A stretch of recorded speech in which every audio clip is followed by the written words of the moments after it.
You are sitting in a room that feels solid. The floor supports your weight. The walls appear fixed in place. Light enters your eyes after reflecting off surfaces you assume are fully there. You experience this environment as complete, continuous, and mostly occupied by things rather than nothing. From childhood, you have been taught to trust this impression. Space, as you encounter it, seems filled with objects, air, light, and structure. Even where there is emptiness, you assume it is a minor detail, a background between meaningful forms. But modern measurement does not agree with this picture. According to every major line of astronomical observation, galaxy rotation, gravitational lensing, cosmic background radiation, and large-scale structure, most of what exists does not emit light, does not interact electromagnetically, and does not appear directly in any image you have ever seen. The contradiction is not philosophical, it is quantitative. When you add up everything you can see, touch, or detect directly, the result is not merely incomplete, it is a small minority of reality. The central question is not where the missing content is located, but why the universe you observe is so radically different from the universe that must exist in order for those observations to be possible. The comfort of a visible world. You move through daily life assuming that what matters is what can be seen or touched. This assumption feels reasonable because your senses evolved to navigate a local environment where visibility roughly corresponds to influence. Objects that affect you tend to be objects you can detect. But when this intuition is extended beyond human scale, it fails. Astronomical measurements repeatedly show that visible matter behaves as though it is embedded in something far more massive and far more extensive than itself. The comfort of a visible world is a local illusion, not a universal principle. At the scale of your body, this illusion rarely breaks. A chair supports you because you can see it. A wall blocks you because it is visibly there. Even forces you cannot see, like air pressure or gravity, reveal themselves through direct and immediate effects. This creates a consistent feedback loop between perception and consequence. What is present announces itself. What is absent does not interfere. Your expectations form around this stability, and they work well enough that you rarely question them. But astronomy does not operate at this scale. It deals in distances where cause and effect are separated by millions of years, and where influence often precedes observation. When you observe a galaxy, you are not seeing it as it is now, but as it was long before you existed. Even so, the visible components of that galaxy behave in ways that cannot be explained by what you see. Stars orbit too quickly. Gas clouds remain bound when they should disperse. The visible material moves as if guided by an unseen structure. This is not an interpretive claim. It is a measurement problem. You can calculate how much mass is required to produce a given gravitational effect. You can then compare that number to the mass inferred from light. The two do not match. The mismatch persists across different galaxies, different environments, and different methods of observation. No adjustment to stellar brightness, gas content, or dust obscuration resolves it. The discrepancy is not localized, it is systematic. Your intuition struggles here because it assumes that influence must be accompanied by appearance. At human scale, this is usually true. Objects that push, pull, or block you tend to be detectable through sight or touch. But gravity does not follow this rule. It responds to mass regardless of visibility. Something can exert gravitational influence without ever announcing itself through light. In everyday life, This distinction rarely matters because most mass you encounter is also visible. On cosmic scales, the two separate. The result is a universe where the dominant sources of influence are not the dominant sources of information. What you see becomes a tracer rather than a foundation. Luminous matter marks the locations of deeper gravitational wells rather than creating them. Galaxies light up regions already shaped by something else. The visible world you observe is more like a residue than a framework. This inversion has consequences for how you understand structure. When you look at astronomical images, your attention is drawn to brightness and form. Spiral arms, glowing cores, clusters of stars appear as the main actors. But the motions of these structures are governed by distributions you cannot image. The apparent solidity of cosmic objects masks their dependence on an invisible environment. Your everyday experience trains you to equate emptiness with irrelevance. Empty space feels passive, a backdrop against which real things act. But the large-scale universe does not respect this distinction. Regions that appear empty may contain most of the mass. Regions that appear crowded with stars may be minor perturbations. The visual hierarchy you rely on is inverted. This does not mean your senses are flawed. It means they are specialized. They evolved to solve local problems under specific constraints. When applied to the universe as a whole, they produce a coherent but misleading picture. The comfort of a visible world persists because it works where you live. It fails quietly when extended beyond that domain, leaving you with a cosmos where what exists and what is seen diverge in a fundamental and measurable way. Counting what emits light. When you observe distant galaxies, you are seeing stars, gas, and dust emitting or reflecting light. These components can be measured, cataloged, and modeled with high precision.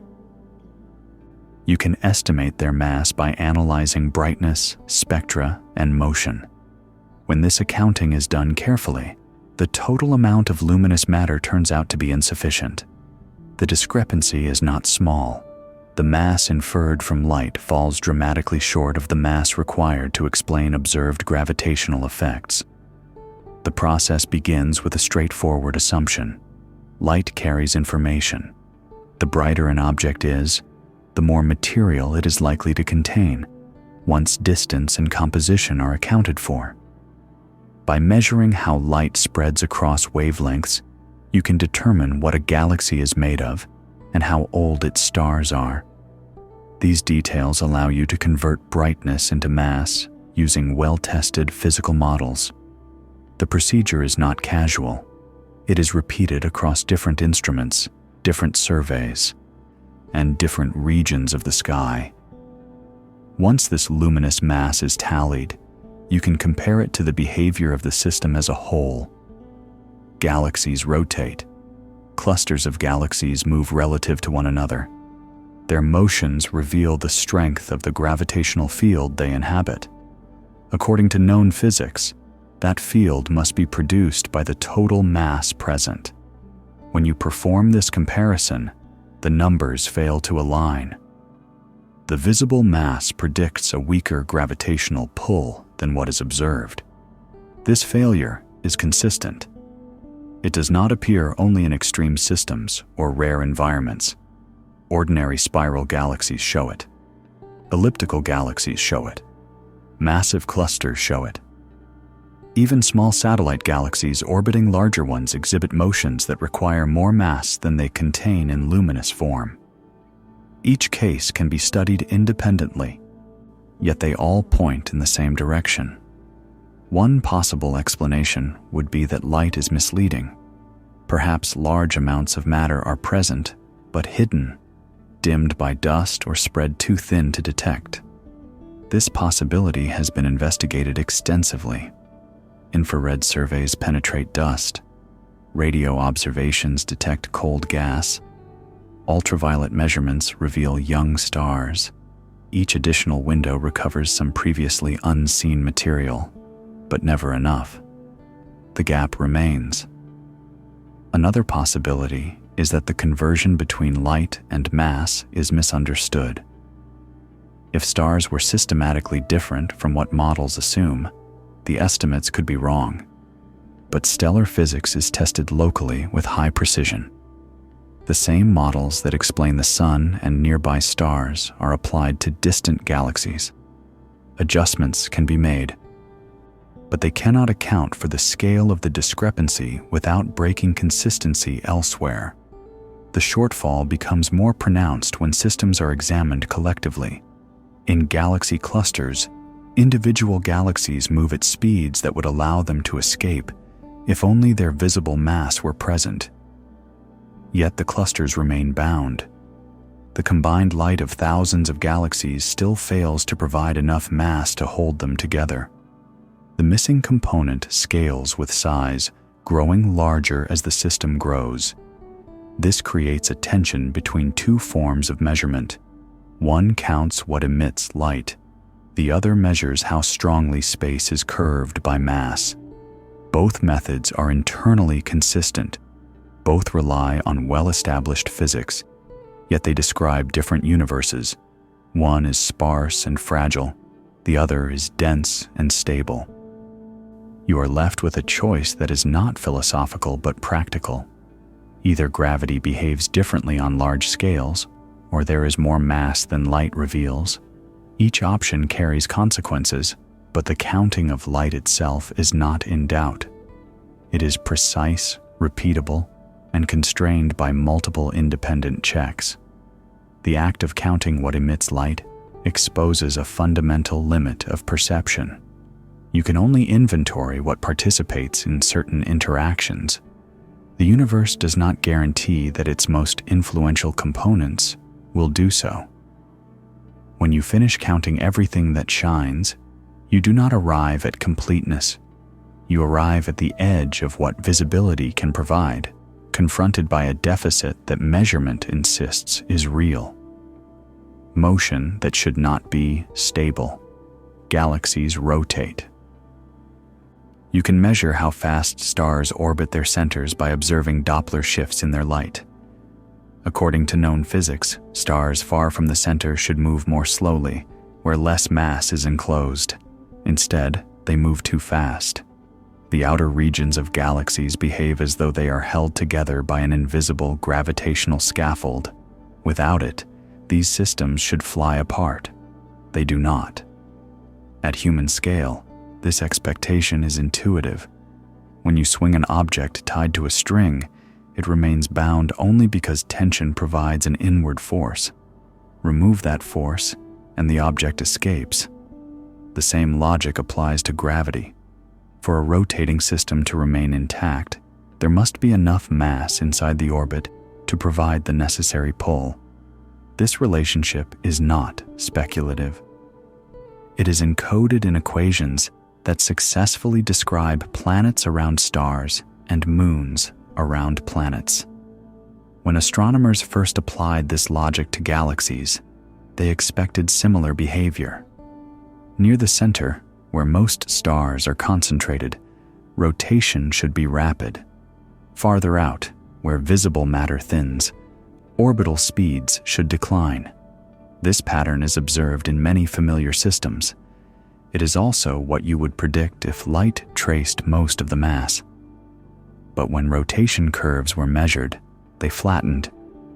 Stars far from the center moved at nearly the same speed as those much closer in.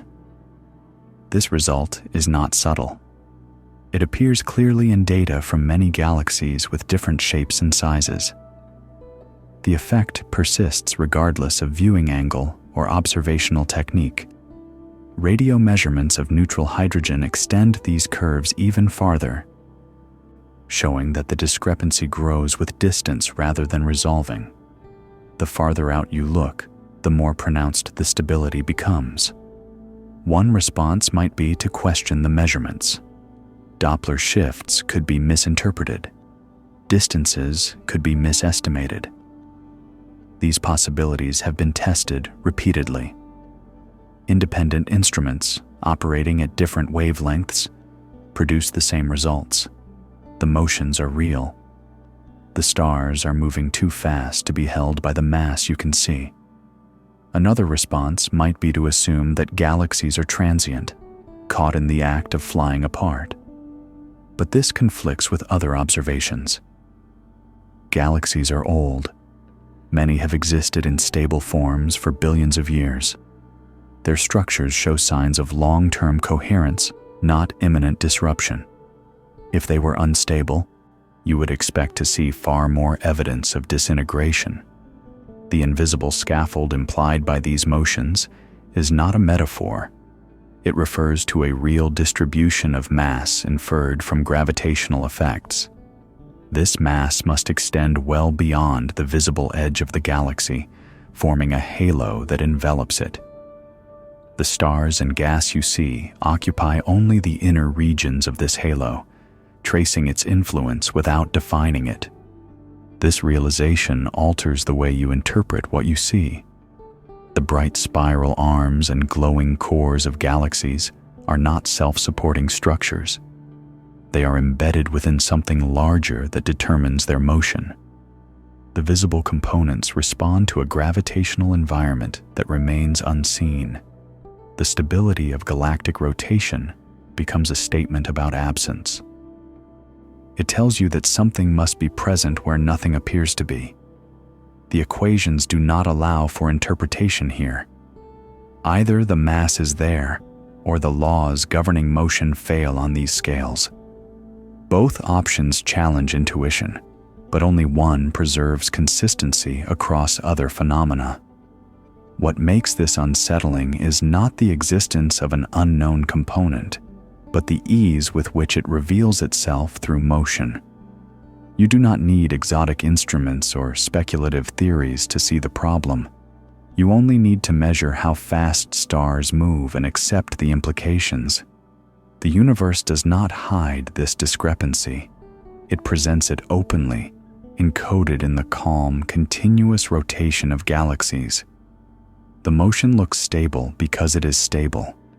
The question is not why galaxies rotate the way they do, but what kind of universe produces stability through something you cannot see, and how much of what you assume to be solid is actually riding on that unseen foundation.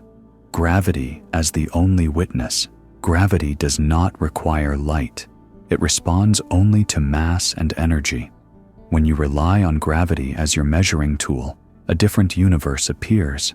Galaxy clusters bend light from objects behind them more strongly than visible matter can account for.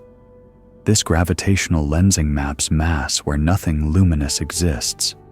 Gravity becomes a witness to presence without appearance, revealing structure where vision finds none. Unlike light, gravity cannot be blocked, absorbed, or scattered away. It accumulates its effects over distance and time, acting on everything regardless of composition. This makes it an impartial probe. When you observe how space itself is distorted, you are no longer limited to what emits radiation. You are measuring the underlying distribution of mass directly through its influence on geometry. Gravitational lensing is one of the clearest expressions of this principle. As light from a distant object passes near a massive foreground system, its path bends. The result can be subtle distortions or dramatic arcs, depending on alignment and mass. The amount of bending is not a matter of interpretation. It follows precise mathematical relationships derived from general relativity. By measuring the distortion, you can calculate how much mass must be present along the line of sight. When this calculation is performed for galaxy clusters, the outcome is consistent and unsettling. The mass required to produce the observed lensing far exceeds the mass inferred from visible galaxies and hot gas. The difference is not localized to specific regions within the cluster. It forms an extended, smooth component that envelopes the entire system. The brightest objects trace only the peaks of a much larger gravitational landscape. This effect does not rely on assumptions about how galaxies form or evolve. It does not depend on the properties of stars or gas. It uses light only as a test particle, something that responds to curvature without contributing significantly to it. In this sense, lensing removes many sources of uncertainty. It allows you to see mass where no other method can. You might expect that such a technique would occasionally be fooled by complex arrangements of visible matter. But lensing maps correlate poorly with light distribution.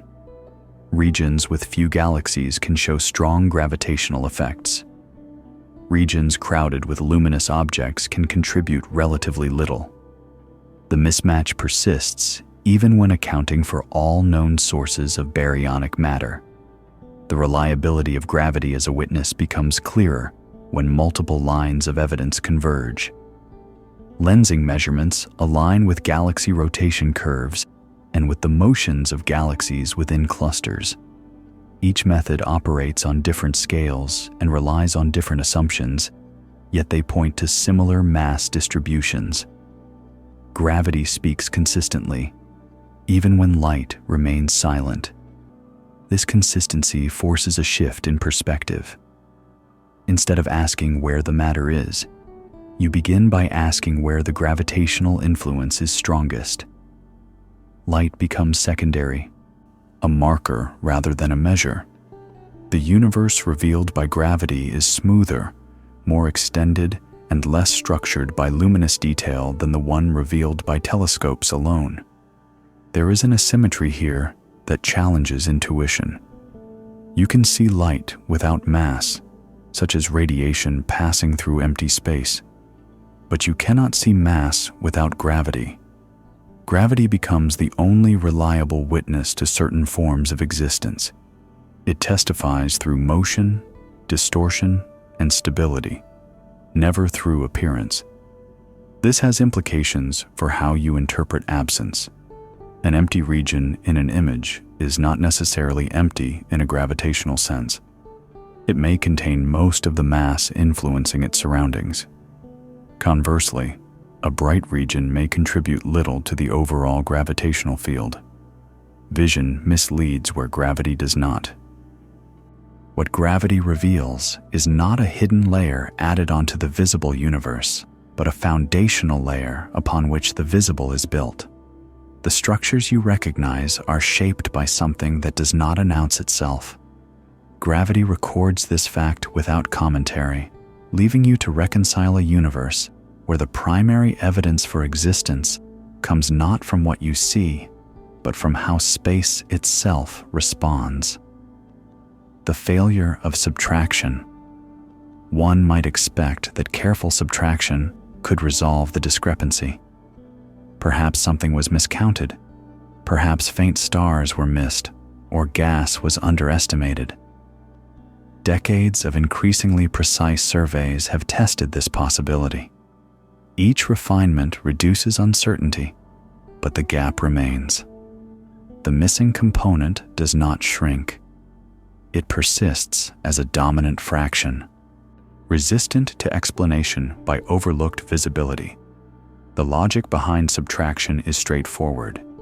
If you observe a mismatch between expected and measured quantities, you first look for accounting errors.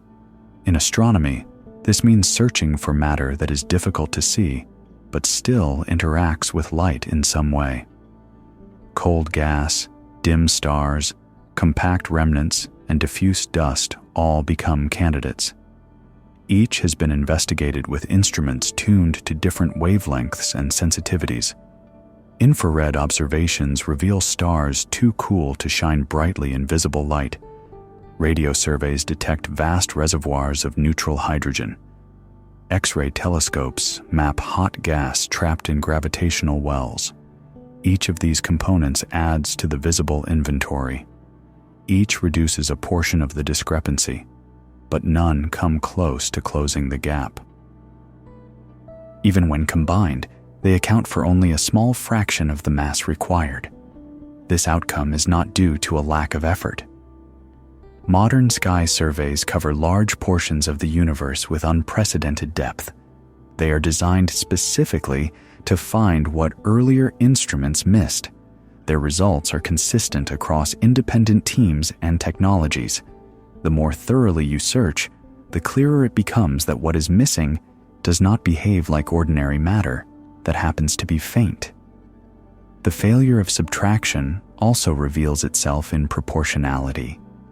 If the discrepancy were due to overlooked stars or gas, you would expect it to scale with luminous matter. Regions with more light would hide more unseen material of the same kind. Instead, the missing component often dominates in places where little light exists. Dwarf galaxies, for example, can contain far more inferred mass than visible mass by orders of magnitude. This inversion undermines the idea that the problem is one of incomplete catalogs. You are not dealing with a small correction applied unevenly. You are dealing with a structural mismatch. The ratio between what is seen and what is required remains stubbornly large across systems of very different sizes and compositions. Subtraction also fails when applied over time. As observations improve, uncertainties shrink. Error bars narrow. Competing explanations are eliminated. In many scientific problems, this process leads to convergence. Here, it leads to persistence. The central discrepancy survives refinement intact, becoming more clearly defined rather than resolved. There is also a thermodynamic constraint. Ordinary matter that emits or absorbs light cannot remain hidden indefinitely. It cools, heats, collapses, and radiates. Large amounts of such matter would leave detectable signatures. The absence of these signatures is itself a measurement. It tells you that the missing component does not participate in the same energy exchanges as the matter you know. At this stage, subtraction becomes a diagnostic rather than a solution. It demonstrates that the universe is not failing to show you something familiar. It is showing you that familiarity is the wrong expectation. What is missing is not more of the same, but something categorically different. This realization changes the nature of the question. You are no longer asking where the missing matter is hiding. You are asking why the dominant component of the universe does not reveal itself through the channels you rely on. The failure of subtraction is not a dead end. It is a boundary marking the limit of explanations that preserve the primacy of the visible. What remains after subtraction is not emptiness, but constraint. The universe allows only certain kinds of solutions. The persistence of the discrepancy tells you that reality includes elements that cannot be recovered by looking harder at what already shines.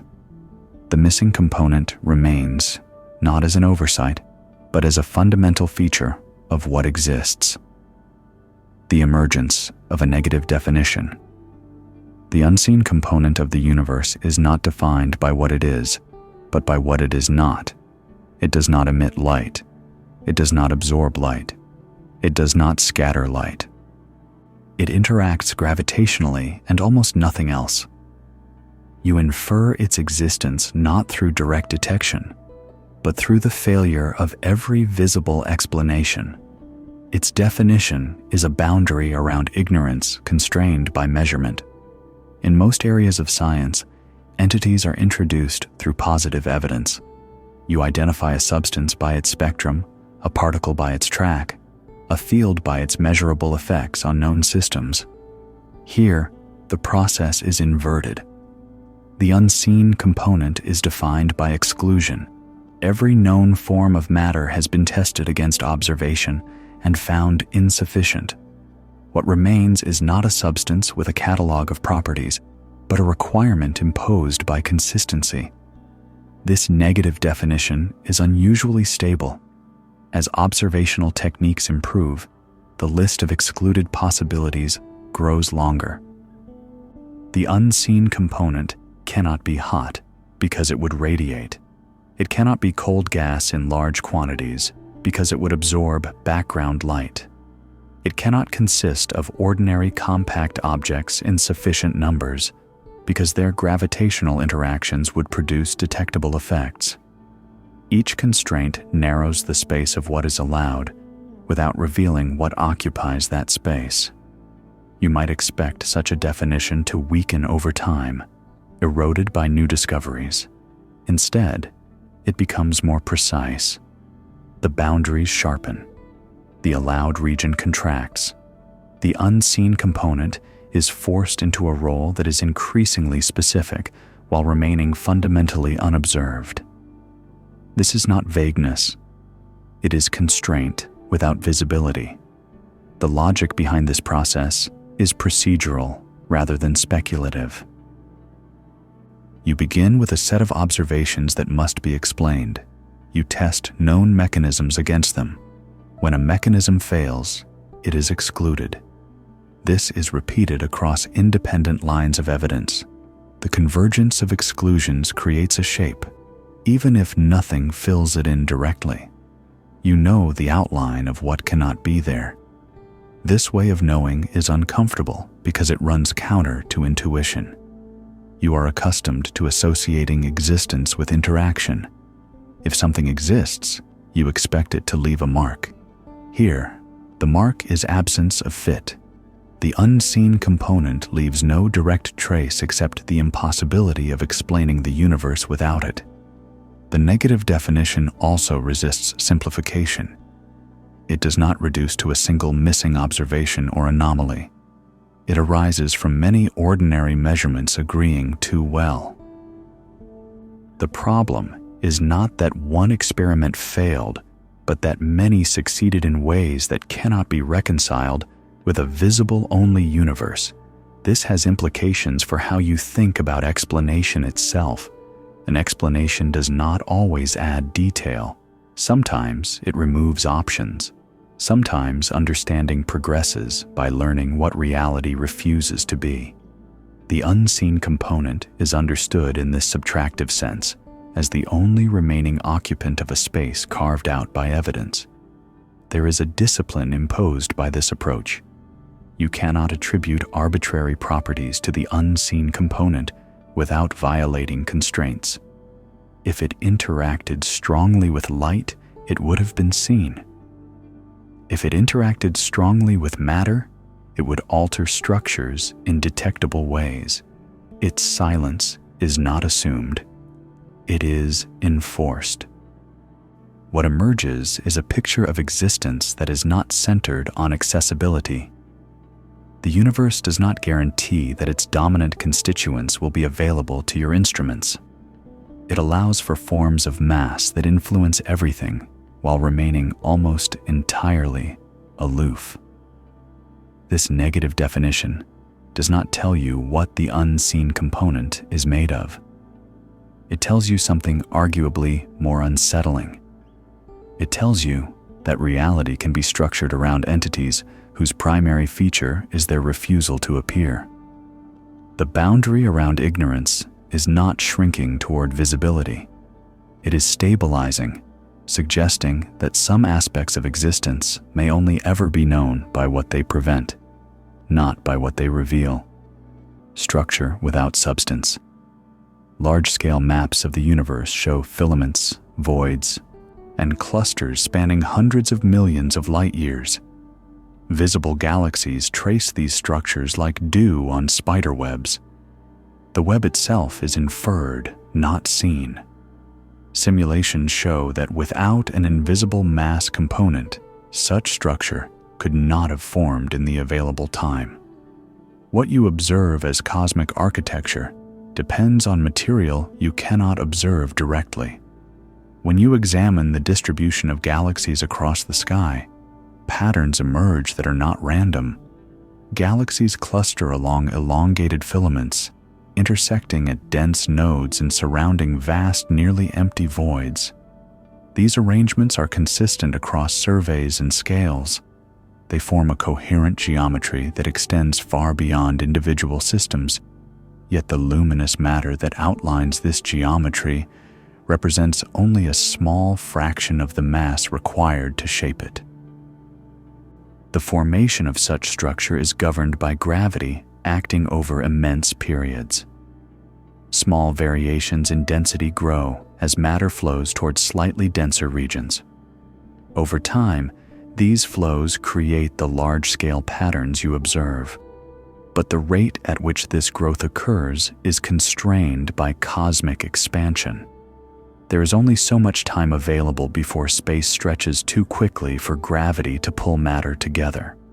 When you model this process using only visible matter, the structures form too slowly. Filaments remain faint, clusters fail to condense. The simulated universe does not resemble the one you see. This failure is not subtle. The difference is qualitative, not merely quantitative. The architecture does not emerge. Introducing an invisible mass component changes the outcome. Because it does not interact with light, it begins to clump earlier, unaffected by radiation pressure that resists collapse in ordinary matter. It provides deep gravitational wells into which visible matter later falls. The result is a universe whose large-scale structure matches observation with striking fidelity. This sequence implies a reversal of causal order. The scaffolding of the cosmos forms before the luminous features that reveal it. Galaxies do not create the web. They illuminate it. What you see is not the structure itself, but a delayed response to something already in place. This challenges the way you interpret cosmic images. Brightness suggests importance, but here it indicates dependency. The most visually prominent objects are passengers within a framework they did not build. The true structure is defined by mass distributions that remain unseen. The term structure without substance reflects this inversion. The architecture exists as a gravitational reality before it exists as a luminous one. Substance, in the sense of visible matter, arrives later and in smaller quantity. The web is not made of galaxies. Galaxies are decorations on the web.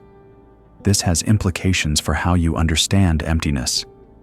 Voids appear empty because they contain few galaxies, yet they are shaped by the same invisible mass that defines filaments and clusters.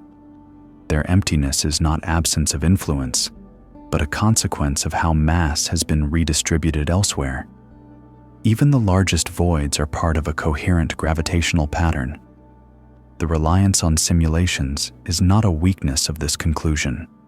The simulations are constrained by known physics and initial conditions measured in the early universe. They succeed only when an invisible mass component is included. When it is removed, the models fail in systematic ways. This conditional success functions as a test, not a speculation. What emerges is a universe where form precedes appearance. The deepest patterns are laid down by something that does not announce itself. Visible matter follows paths already defined, tracing outlines rather than generating them.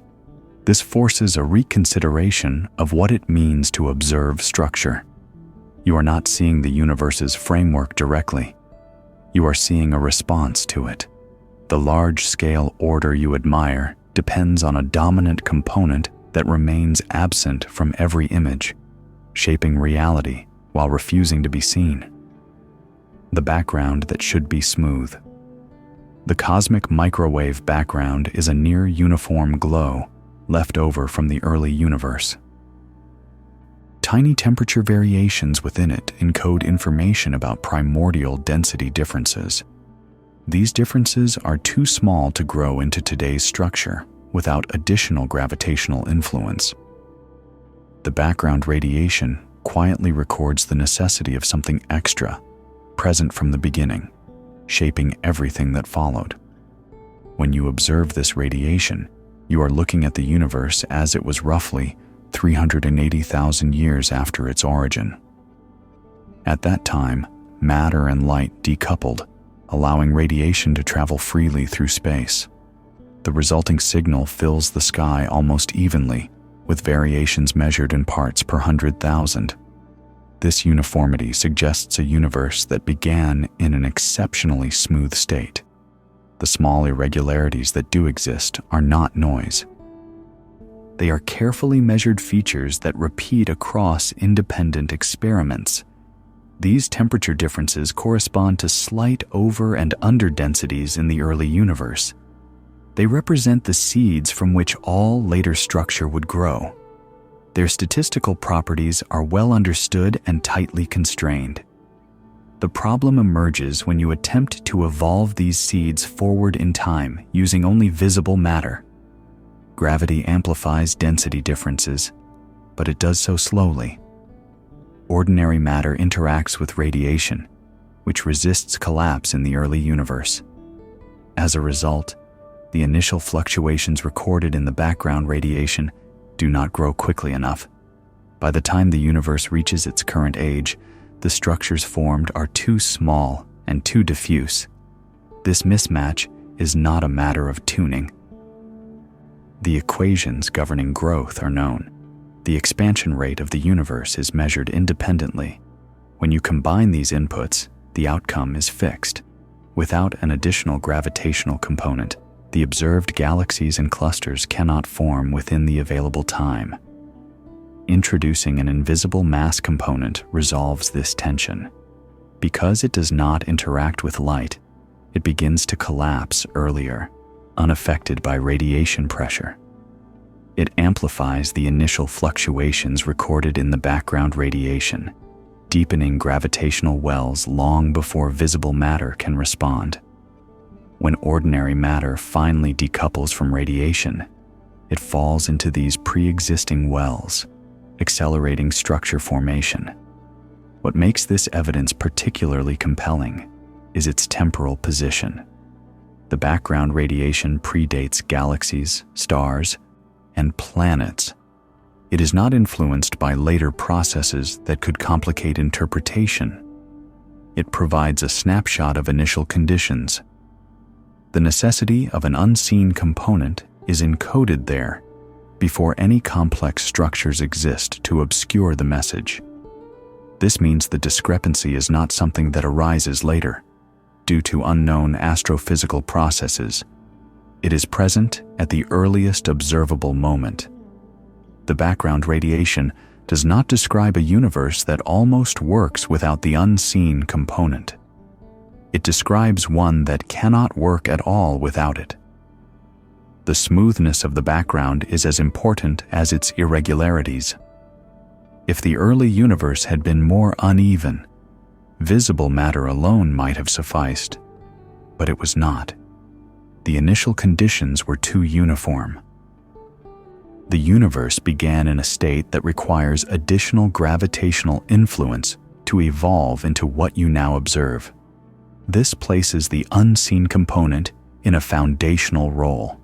It is not an afterthought or correction. It is part of the initial framework. The background radiation functions as a record, not of what you see, but of what must have been there from the start. When you look at maps of the cosmic microwave background, you are not just seeing ancient light. You are seeing the imprint of a universe whose future depended on something that left no direct trace in that light. The background should have been smooth enough to prevent structure. That it was not, and that structure exists at all, is evidence that the universe has always been shaped by more than it reveals. Time as an amplifier of absence. Over billions of years, gravity amplifies small differences. Regions with slightly more mass attract more material, growing denser. This process is slow and cumulative. Without an invisible mass component present early on, visible matter alone would not have had enough time to form galaxies before the universe expanded too much. The timeline itself becomes evidence of what must have been there. Gravity operates as a slow, inexorable sculptor. Tiny fluctuations in density, imperceptible at first, grow over time. A region with marginally more mass pulls in its surroundings, gradually increasing its density. Simultaneously, regions with slightly less mass lose matter, becoming emptier. Over the course of billions of years, these differences compound, producing filaments, clusters, and voids, the cosmic web that now defines the universe on the largest scales. The cumulative nature of this process imposes strict temporal constraints. If the universe contained only the matter you can see, stars, gas, and dust, gravity alone would be too weak to transform the minuscule initial fluctuations into the dense galaxies and clusters you observe today. The expansion of the universe works against collapse, stretching space and diluting gravitational influence. There simply would not have been enough time for visible matter to self-organize into the structures mapped across the sky. This is not conjecture. Simulations constrained by the cosmic microwave background and known physical laws demonstrate the problem clearly. When only visible matter is included, the predicted universe is diffuse, unstructured, and failing to match observational surveys. Galaxies form too slowly, and clusters do not achieve the densities recorded in reality. Observations of the timeline itself, from early proto-galaxies to fully formed systems billions of years later, reveal a universe that moves faster than visible matter alone could allow. The invisible component provides the missing acceleration.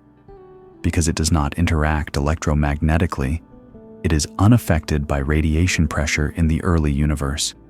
It can collapse sooner and more efficiently, deepening gravitational wells before ordinary matter decouples from photons. By the time baryonic matter can freely flow, these wells are already present, guiding the formation of galaxies and clusters. In effect, the unseen mass sets the stage while visible matter plays catch-up, following the blueprint laid down long before it could contribute meaningfully.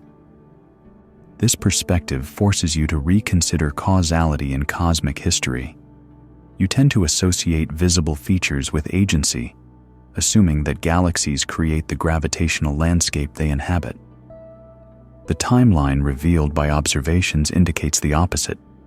The dominant mass was shaping the universe before any stars or galaxies existed. What you can see is the response, the after effect of what cannot be seen. Time as an amplifier also illustrates the predictive power of inference. You do not need to observe the invisible component directly. Its existence is encoded in the rate at which structure forms, the sequence of events, the slow growth of fluctuations into full-scale galaxies, the formation of clusters and voids. The coherence of large-scale filaments is only possible if a gravitational actor beyond the visible is present from the start. Observing the universe at successive epochs provides confirmation. The absence of direct detection does not equate to absence of influence. Furthermore, this temporal perspective emphasizes the subtlety of cosmic evidence. The unseen component does not announce itself in bursts or flares. Its presence is manifest only through the orderly progression of structure across time. The evidence is cumulative, written into the timeline, requiring careful measurement and understanding of the universe's history to reveal. Ultimately, the slow unfolding of the cosmos transforms absence into information. What is missing in visibility leaves a measurable imprint on timing, on growth rates, on the emergence of patterns. The universe becomes a record of its unseen constituents, a history shaped not by what can be observed, but by what must exist for the observed to arise. The passage of time itself amplifies absence into undeniable presence, making chronology a tool for detection when light alone is insufficient. You as a product of the minority. Every atom in your body belongs to the visible fraction of the universe. The elements that make up your bones, blood, and neurons are part of the small component that emits light and forms stars. This creates a cognitive bias. You are made from what is rare, and you perceive reality through that rarity. The dominant substance of the cosmos leaves no direct trace in your senses. Your senses evolved to detect the world around you, a world composed of atoms that interact electromagnetically. You see it, touch it, and manipulate it. These interactions define what is real in your experience. Yet in cosmic terms, the material you interact with is profoundly unrepresentative. Less than 15% of the universe's mass is luminous. The rest is largely invisible, interacting primarily through gravity, eluding detection by sight, sound, or touch. This disparity has consequences for how you conceptualize existence. You naturally equate visibility with significance. The objects that occupy your attention, the sun, planets, stars, and interstellar gas, appear to dominate the universe because they dominate your perception. The invisible majority, which shapes structure, governs motion, and orchestrates the formation of galaxies, remains beyond intuitive grasp. Your experience is a biased sample of reality. This bias extends to scale. On Earth, visible matter is everything you touch, weigh, and measure. On cosmic scales, the ratio flips. The majority is unseen, and its influence is overwhelming. Galaxies rotate according to invisible mass distributions. Clusters cohere because of halos you cannot image. Even the vast cosmic web, whose filaments stretch hundreds of millions of light years, is primarily scaffolded by the unseen.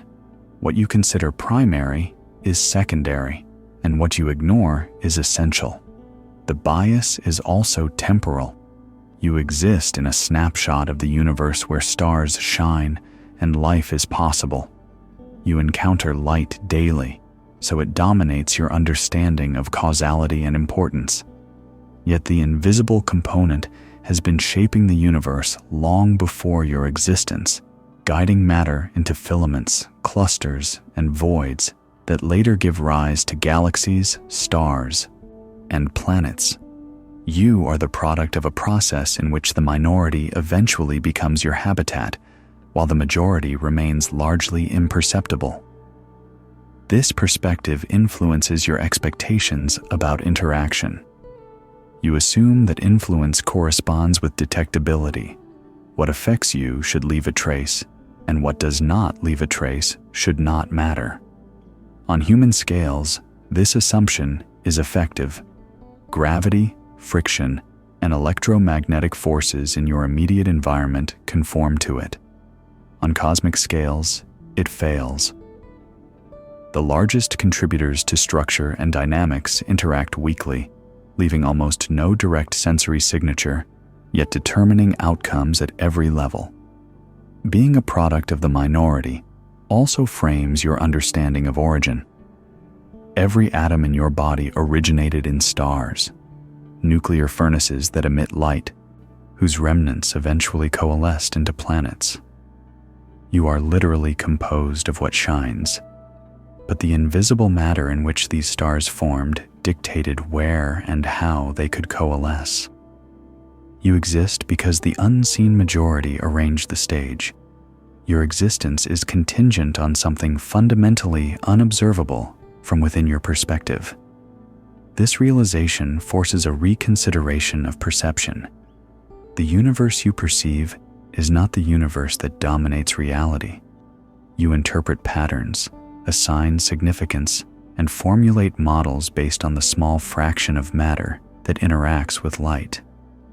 The true structure of the cosmos, its mass distribution, its dynamical scaffolding, its initial conditions, is hidden, accessible only through inference, measurement, and deduction. Ultimately, You are a witness to a cosmos where perception is systematically misleading. Your senses favor the rare over the dominant, the luminous over the massive, the reactive over the passive. The universe presents itself selectively, emphasizing what is visible while obscuring what is fundamental.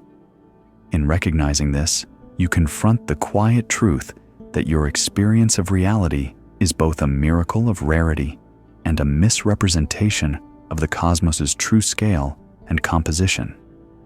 Scale as a distortion mechanism. At human scale, emptiness appears empty. At cosmic scale, emptiness is structured, weighted, and influential. The difference between what you see and what exists grows with scale. What feels like a negligible background locally becomes the main determinant globally.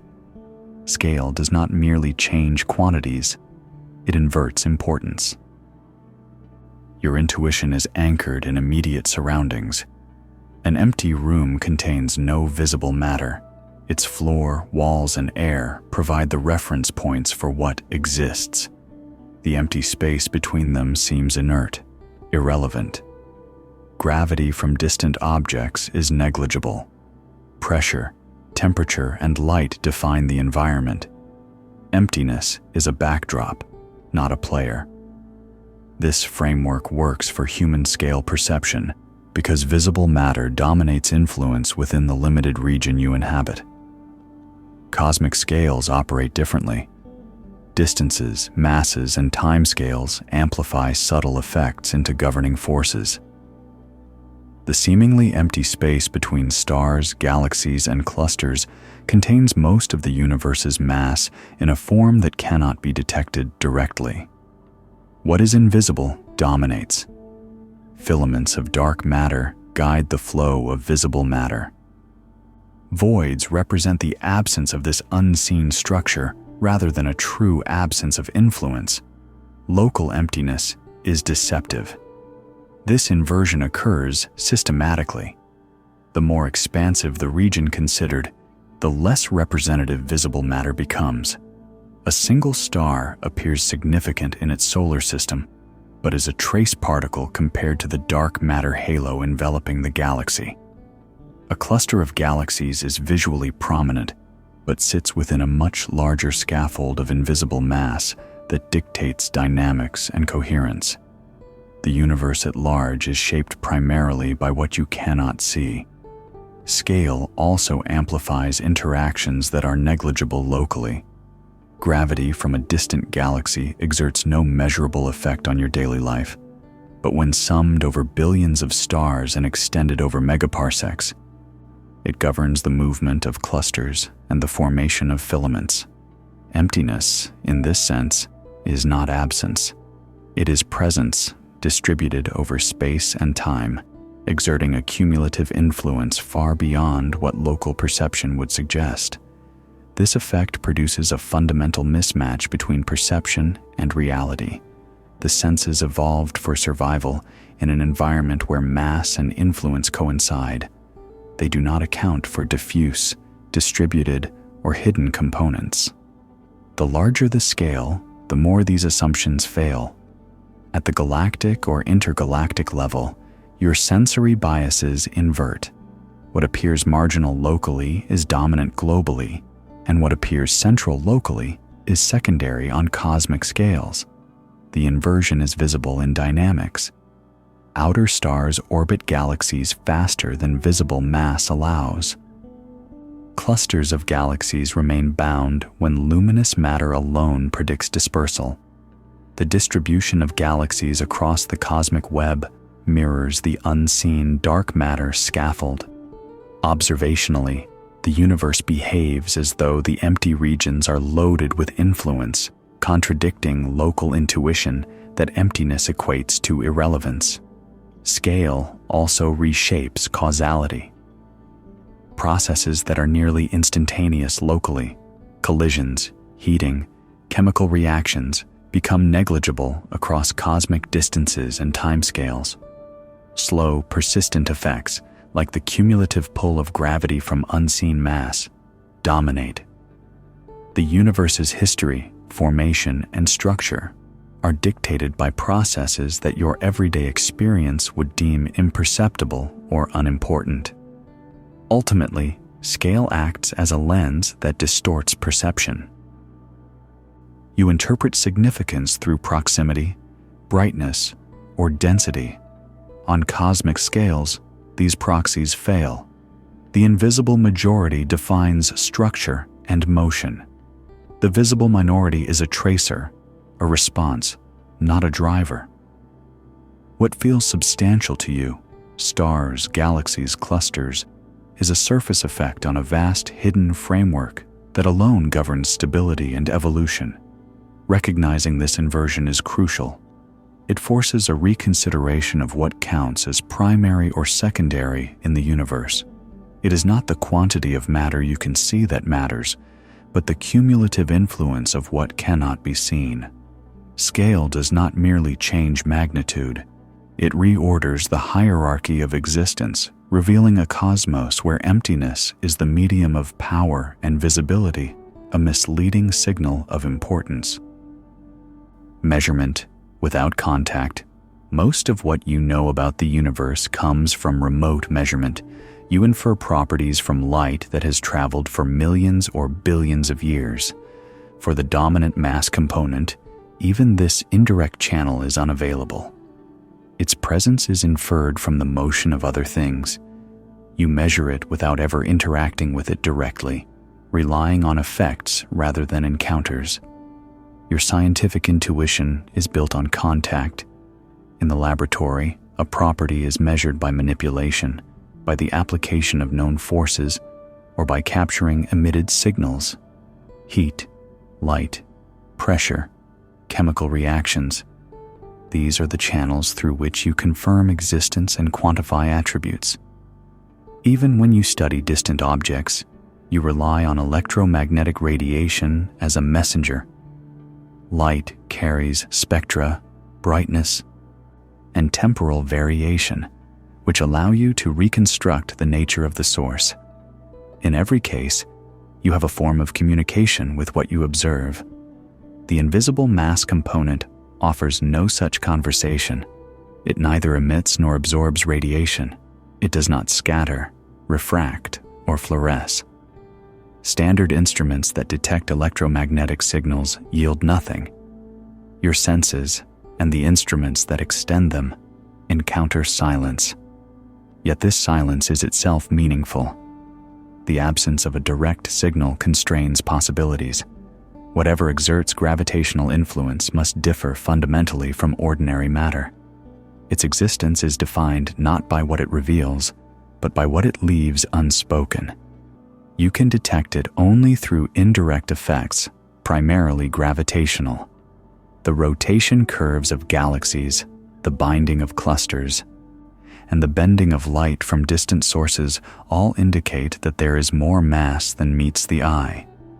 Each measurement is a translation, the motion of visible objects into an estimate of unseen mass. The measurement process is inverted.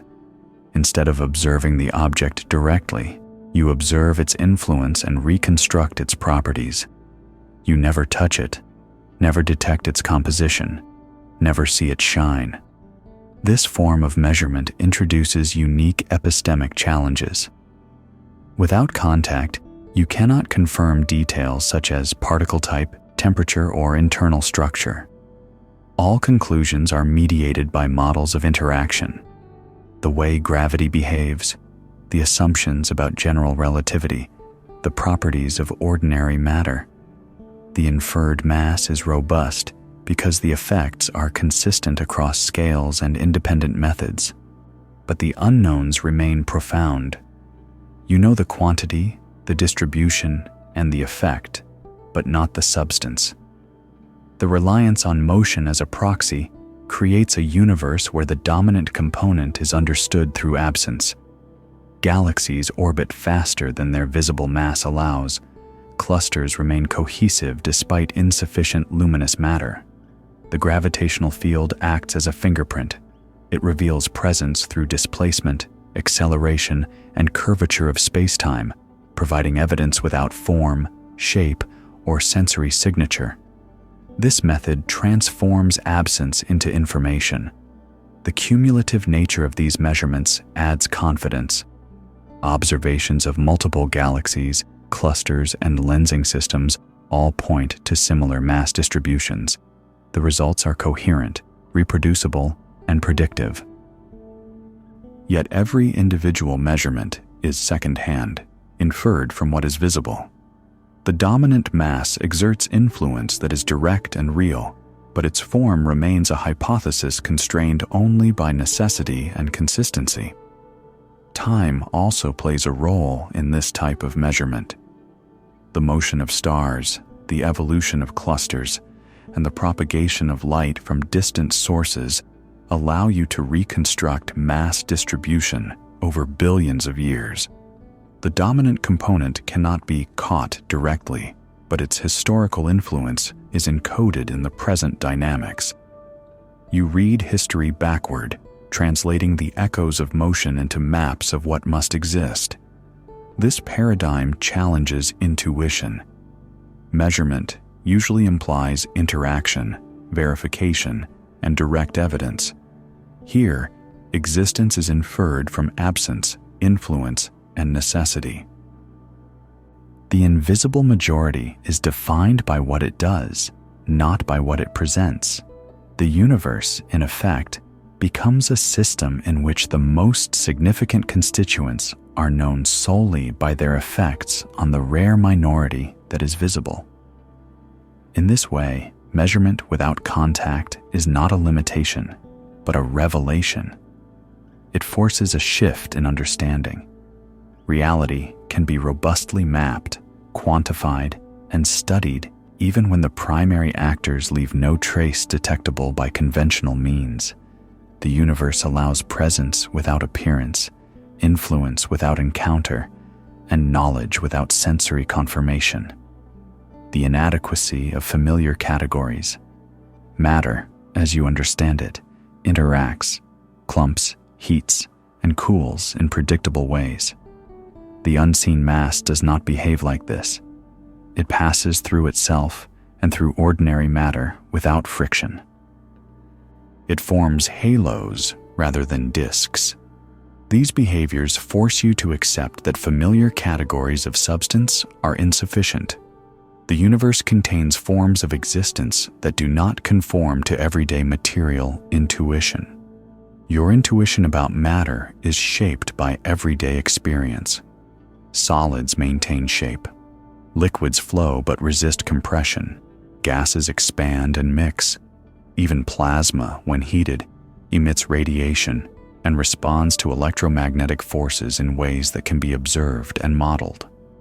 These experiences create a framework in which substance is defined by interaction. Matter interacts, and through those interactions, you identify and characterize it. The unseen mass challenges this framework at every turn. It does not collide, scatter, or radiate. It does not dissipate energy through friction or electromagnetic interactions. When two halos of invisible mass intersect, they pass through each other without disruption. Ordinary matter responds violently under similar circumstances. Gas clouds shock, heat, and compress, but the dominant component flows uninterrupted. Its behavior cannot be described using the categories developed for solids, liquids, or gases. This discrepancy is evident in galactic collisions. When galaxies merge, their visible components, stars and gas, interact, producing streams, bursts of radiation, and complex dynamics. Yet gravitational lensing and rotation curves reveal that the unseen mass halos of these galaxies continue largely unaffected. The mass is present, shapes the system, and governs dynamics, but it does so without conforming to the behaviors expected from known forms of matter. The result is that familiar classifications, solid, liquid, gas, plasma, are insufficient. The universe contains substance whose essence is defined not by the ways it interacts directly, but by the patterns it enforces in other matter.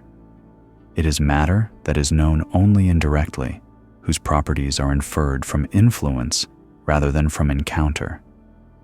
This compels a rethinking of what it means to categorize existence. The formation of halos rather than disks is another clue.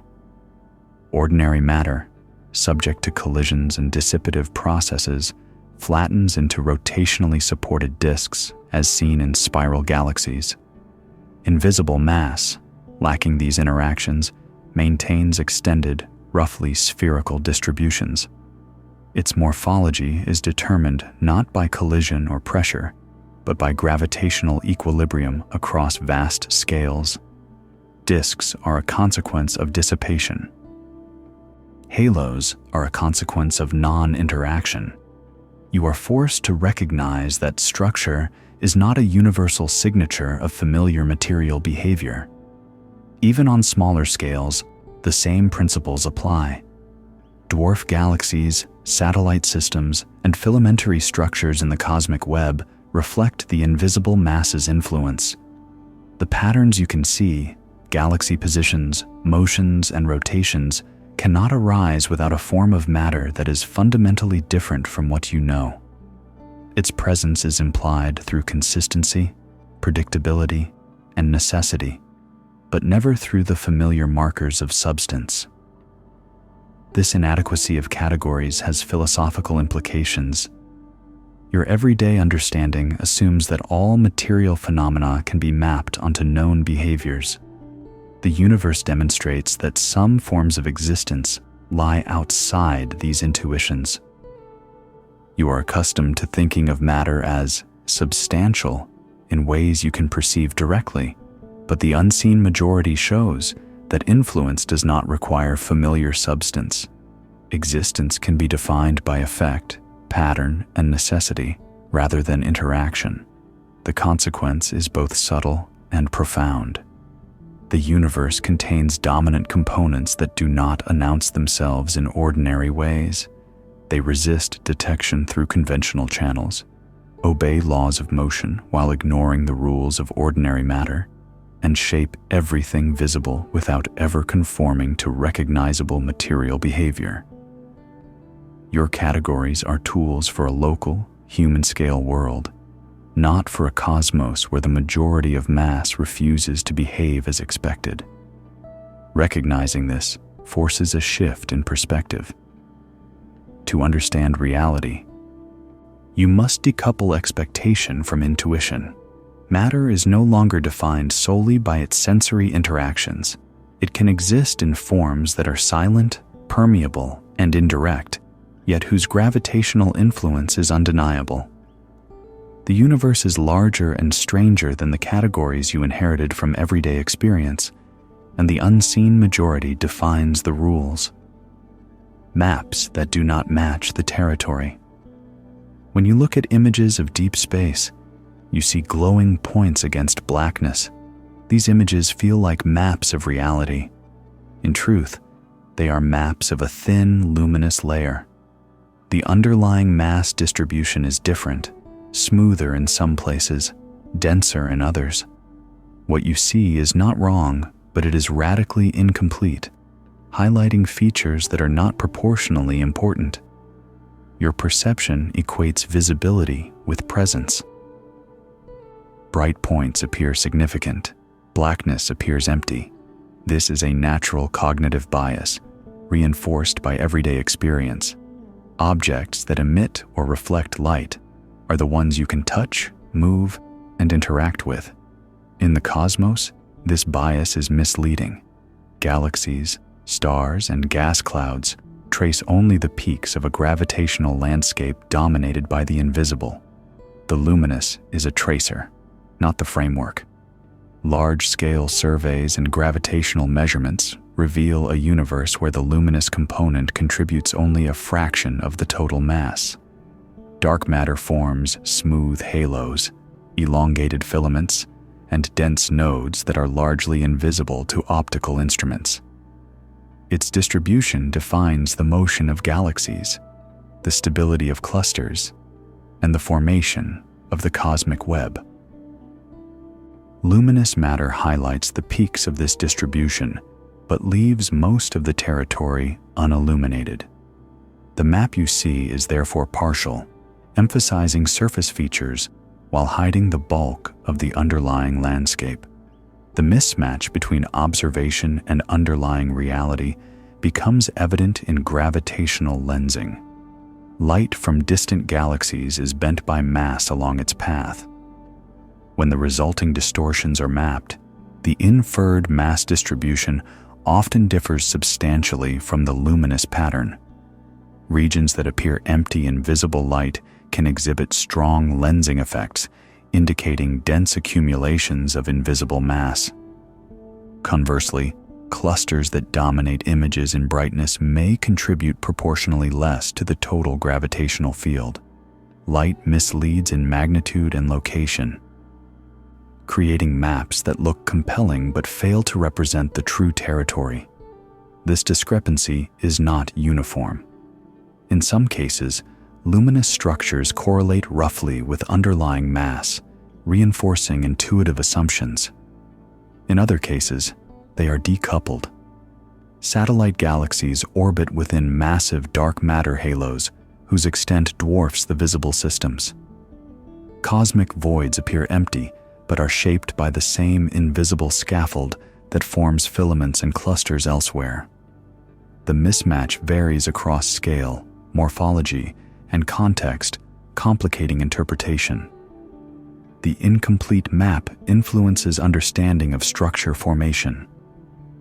Early cosmologists relied on visible matter to model galaxy evolution and clustering.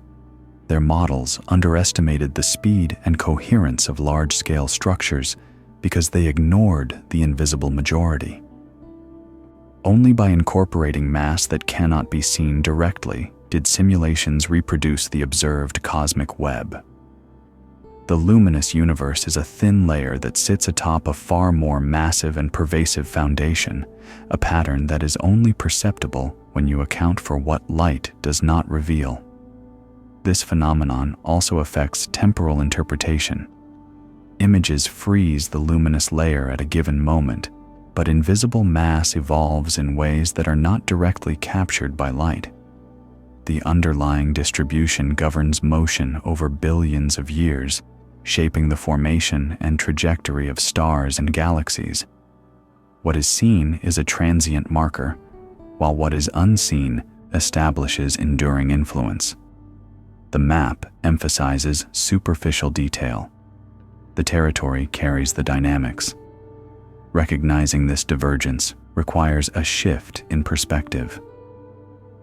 Observation alone cannot reveal the universe in its full proportionality. The visible layer is compelling, concrete, and immediate, but it overrepresents certain features while underrepresenting the dominant structures. You must infer the majority of mass from indirect effects, constructing a conceptual map that aligns with gravitational reality rather than optical prominence. Ultimately, the universe is a realm where appearance and substance do not align. The maps generated by your instruments are partial reflections, highlighting the rare rather than the predominant. They guide understanding, but they also mislead, encouraging conclusions based on surface signals rather than the deep framework. In cosmic observation, visibility is not fidelity, and completeness is only achieved through inference, measurement, and recognition of the unseen majority. Causality without visibility. Events unfold according to causes you cannot see. Galaxies collide along paths determined by invisible mass.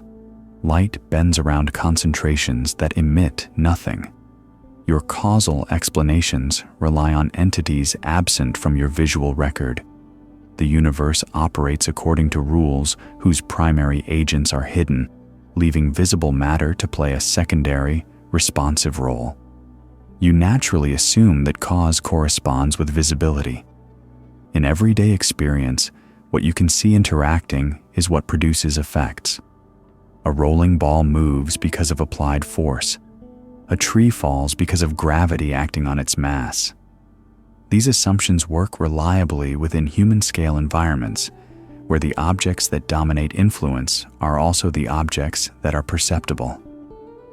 You extrapolate this framework to larger scales, assuming that luminous matter represents the principal actors in cosmic events. Observations reveal that this assumption fails fundamentally.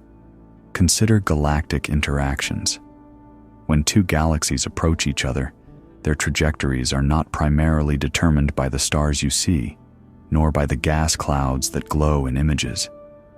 The bulk of the mass influencing the motion resides in dark matter halos, invisible yet overwhelming in gravitational effect.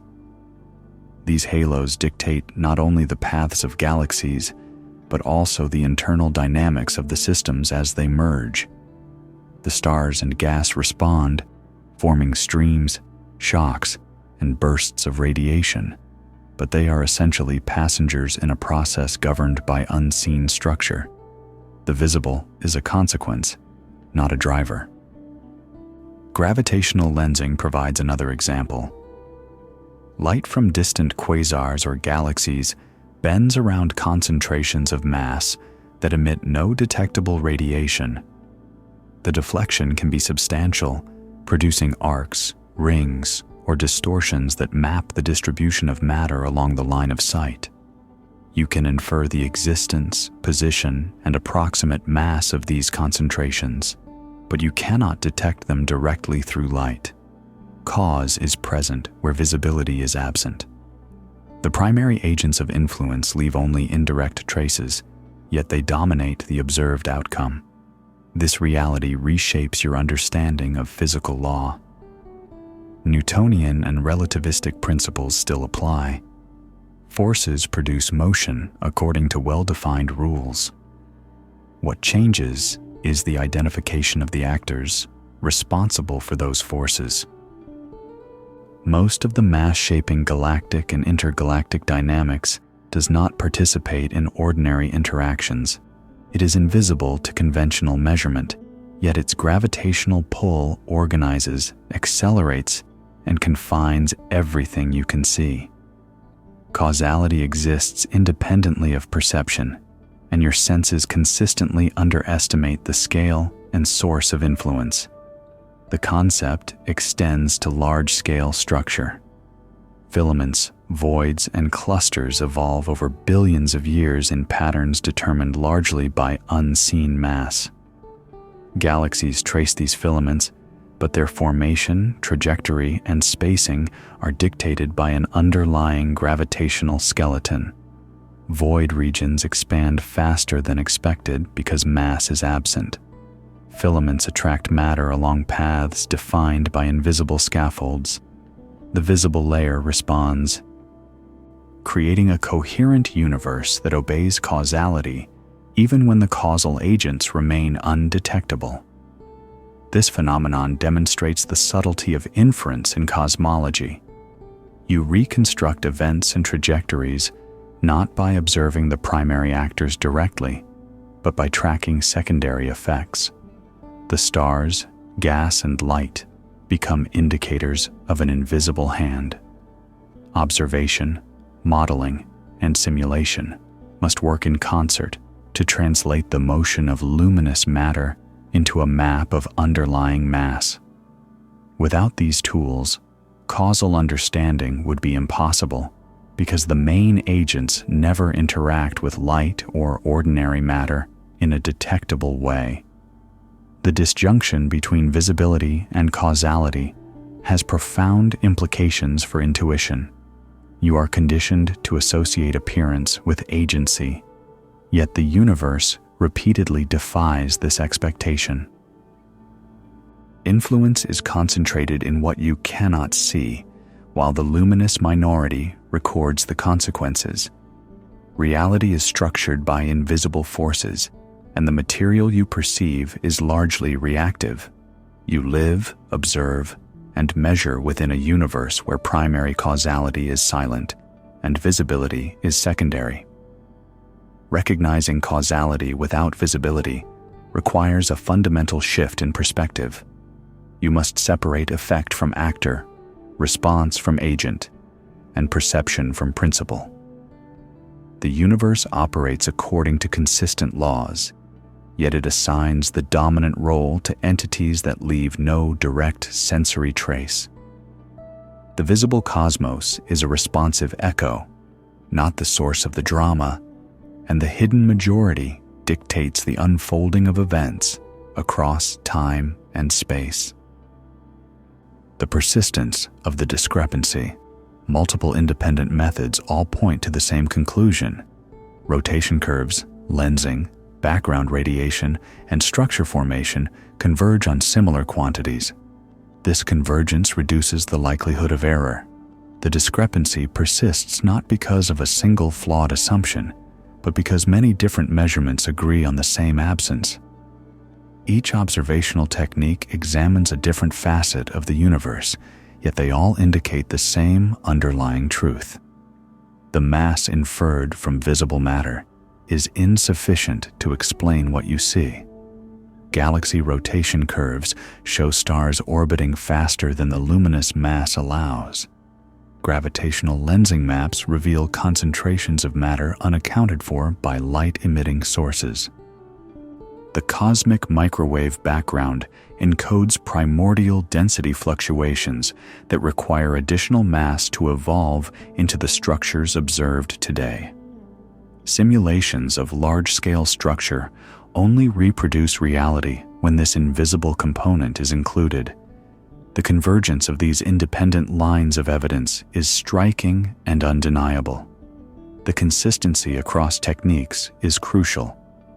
Errors, biases, or misinterpretations in one method might be dismissed. A single anomaly could be attributed to measurement noise or unaccounted for local effects. But when independent methods, each with distinct assumptions, instruments, and physical principles, yield compatible results, the probability of coincidence diminishes sharply. The unseen mass is not an artifact of a particular observational approach. It is a persistent feature that emerges from diverse measurements.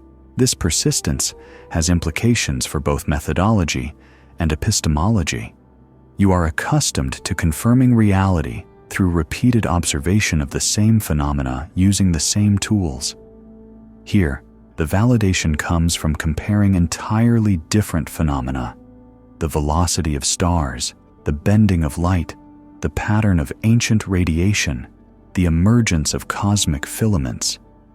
Each probes the universe in a unique way, yet all point to the same requirement for additional mass. Reality, in this case, is cross-verified by absence rather than by presence. The universality of the discrepancy is also notable in its scale dependence. Galaxy rotation curves reveal it on tens of kiloparsec scales. Cluster dynamics and lensing demonstrate it across megaparsecs. The cosmic microwave background and structure formation extend the requirement to cosmological scales. The phenomenon is not isolated, local, or specific to one type of environment. The invisible mass shapes motion, structure, and evolution across the entire observable universe. The persistence is global, pervasive, and inescapable. Attempts to resolve the discrepancy by adjusting known physics, observational errors, or missing baryonic matter consistently fall short. Small corrections to mass estimates, adjustments in stellar populations, or minor deviations in measurement methods reduce but never eliminate the gap. Each refinement strengthens the case for an unseen component. The missing mass is resilient against reinterpretation, resistant to subtraction, and remarkably stable across decades of increasingly precise observations. This stability reinforces the notion that the universe contains components fundamentally different from what you directly detect. It suggests that reality operates on principles beyond the intuition shaped by visible matter. You can see only a minority of the mass, yet that minority is insufficient to account for behavior, structure, or dynamics. The universe insists that the unseen majority exists, not as speculation, but as an unavoidable consequence of multiple independent datasets converging on the same conclusion. Ultimately, the persistence of the discrepancy challenges how you conceptualize knowledge itself. Normally, repeated measurement resolves uncertainty. Here, repeated measurement amplifies certainty about absence.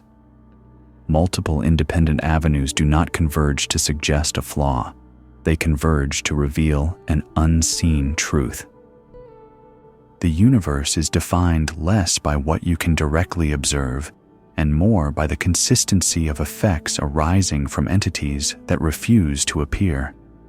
Presence, in this context, is inferred through persistence across methods rather than confirmed through direct observation. The discrepancy endures because it is embedded in the framework of reality. Every measurement, from stars orbiting galactic centers to ancient radiation patterns, reinforces the necessity of an unseen component. Its persistence is the quiet evidence that the universe is structured not around what you see, but around what must be there to make what you see coherent. It is a reminder that absence, when consistent, can be as revealing as presence, and that the cosmos is dominated by what remains invisible to direct perception. The language of necessity. Physicists describe the unseen mass not as a hypothesis of convenience, but as a requirement. Without it, equations fail to match observations. This language reflects constraint rather than speculation. The unseen is not introduced to explain one anomaly, but to preserve coherence across many unrelated datasets. The distinction between necessity and hypothesis is subtle, but critical. A hypothesis is a proposed explanation that can be tested, modified, or discarded if evidence contradicts it. Necessity, in this context, is different. It emerges from the internal logic of physical laws and observational data.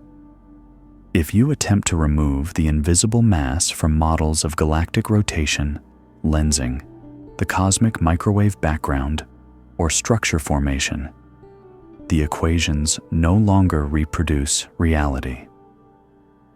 The universe behaves as though the mass is present, independent of whether you assume it or not. Its existence is dictated by the consistency of observations with theory. Consider galaxy rotation curves. Stars orbiting the outskirts of galaxies move faster than the luminous mass allows. Without an additional gravitational component, Newtonian mechanics predicts dispersal.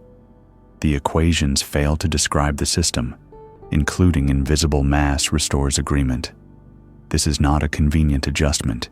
It is a constraint imposed by the measured velocities. The same principle applies across scales. Lensing phenomena, cluster dynamics, and cosmic web formation all require the same invisible component for coherence. The term language of necessity captures more than mathematics. It reflects a mode of reasoning in which absence is constrained by consequence. You infer presence not by direct detection, but by the requirement that reality behaves according to consistent principles. The unseen mass is not optional. It is demanded by the structure of the universe. Without it, the web of cause and effect, the alignment of theory and observation, and the timing of cosmic evolution collapse into inconsistency. This necessity extends temporally. The early universe, as revealed in the cosmic microwave background, displays fluctuations too small to grow into the observed structures without additional gravitational influence. Equations modeling structure formation cannot produce filaments, clusters, and voids within the available time unless unseen mass is included. Its presence is encoded from the beginning, an initial condition dictated by coherence rather than convenience. You see galaxies today because unseen mass arranged the scaffolding billions of years prior. The convergence across independent datasets amplifies the argument. Each measurement, rotation, lensing, background radiation, simulations of structure, imposes an independent constraint. The unseen mass is required to satisfy all constraints simultaneously. It is not a patch applied to one problem. It is the element that allows a coherent description across domains. Its necessity is cumulative, emerging from the intersection of multiple unrelated observations. Even the term dark matter emphasizes absence rather than essence. Its designation is descriptive of what it is not. It does not emit, absorb, or interact electromagnetically. Its definition is negative, constrained entirely by necessity. You define it by the effects it must have to make the equations consistent with reality. This is a conceptual inversion. The substance is characterized by what must exist rather than what can be observed directly. Recognizing the language of necessity alters the relationship between observation and inference. You do not posit the unseen mass as a speculative entity. You read it as a consequence of the universe's consistency. Its existence is imposed by the requirement that measurable phenomena align with physical law across scales and epochs. The logic is unavoidable. Without it, reality fractures.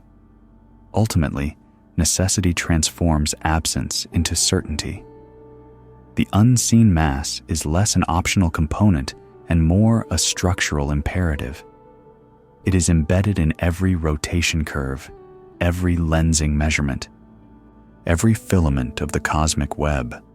The universe communicates its requirement through consistency, compelling acknowledgement of an entity whose direct properties remain inaccessible.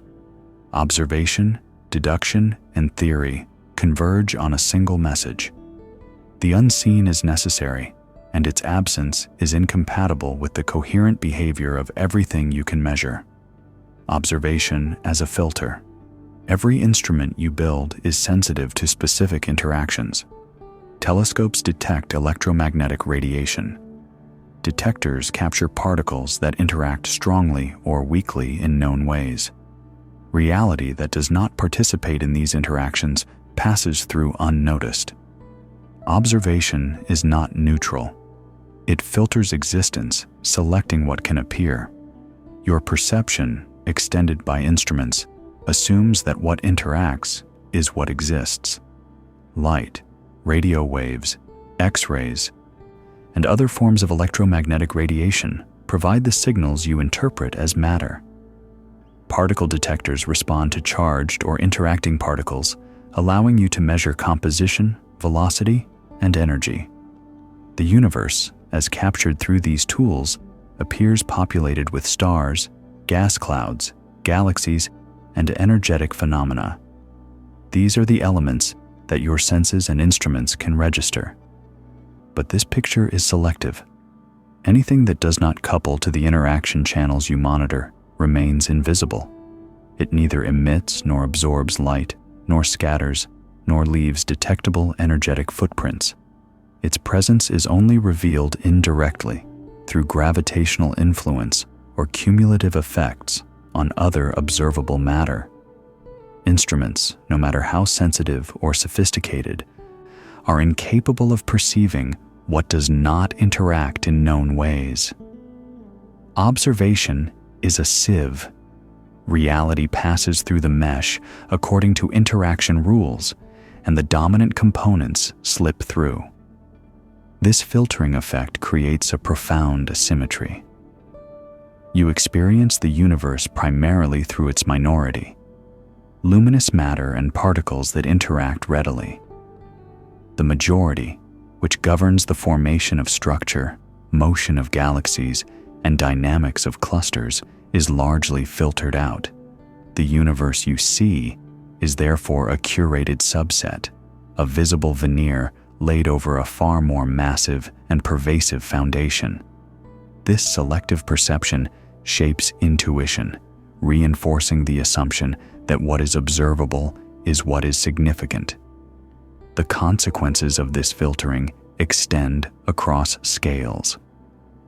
On human scales, the instruments you use are tuned to local physics, capturing interactions that dominate experience. On cosmic scales, the instruments are tuned to light and radiation, but the majority of mass bypasses these channels entirely. Galaxy rotation curves, gravitational lensing, and the cosmic microwave background all reveal structures and quantities that cannot be seen directly. The majority of matter remains absent in images, catalogs, and spectra, yet it dominates the behavior of the observable minority.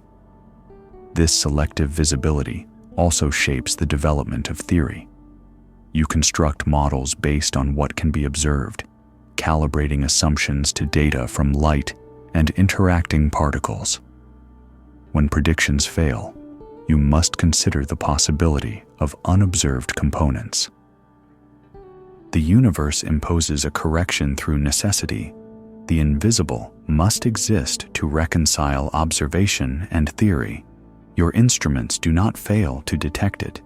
It simply evades the channels they are sensitive to.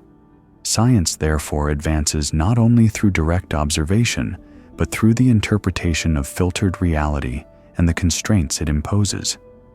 The filter effect is compounded by temporal and spatial limitations. Light takes time to travel. Instruments capture snapshots of distant phenomena. The filtered subset is shaped both by interaction type and by history. Regions that appear empty may host massive, invisible structures whose influence accumulates over billions of years. Voids, filaments, and halos exert causal power unseen by any direct channel, demonstrating that absence of signal does not imply absence of effect. Observation is simultaneously revealing and misleading. Recognizing observation as a filter requires recalibrating expectations. What appears dominant is not necessarily significant, and what appears absent is not necessarily non-existent. Reality is stratified by detectability, with the majority of mass bypassing your instruments entirely. The universe communicates selectively, presenting only what participates in detectable interactions, leaving the rest to be inferred from necessity and consequence. Ultimately, the filter imposed by observation shapes both perception and understanding. The visible universe is a projection, a curated subset constrained by what interacts. Instruments extend human senses, but they extend only the channels they can detect. The cosmos contains layers of existence that remain beyond direct contact, whose effects are measurable only through their influence on the minority that can be seen. Observation does not reveal all of reality. It selects, constrains, and omits, and in doing so, it defines the boundary between appearance and existence. The asymmetry of influence. The dominant mass component shapes the universe, but is barely shaped in return by visible matter. Galaxies move within invisible halos, not the other way around. This asymmetry challenges the assumption that influence correlates with detectability. What matters most is not what shines, but what weighs. Your intuition equates presence with agency. Objects that you can see, touch, or measure directly seem to control outcomes. On human scales, this assumption is reliable. You push, pull, collide, and react to visible matter. The things that dominate perception generally dominate effect. On cosmic scales, this expectation fails. The most massive structures in the universe are largely invisible, yet they govern the motion, arrangement, and evolution of the luminous minority. Visibility is an unreliable indicator of influence. Galaxies trace paths determined by the distribution of unseen mass. Dark matter halos envelop them, defining gravitational potential wells within which stars, gas, and dust orbit.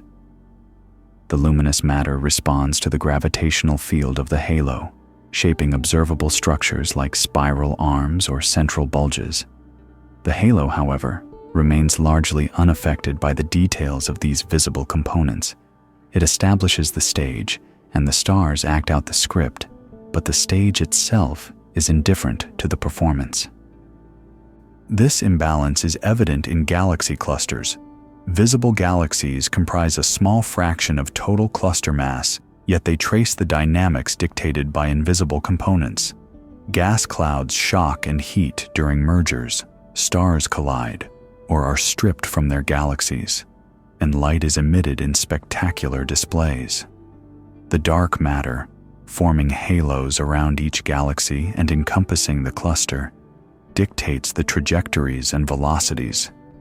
It moves little in response, maintaining coherence, while the visible elements are continually perturbed. Influence is concentrated where observation is minimal.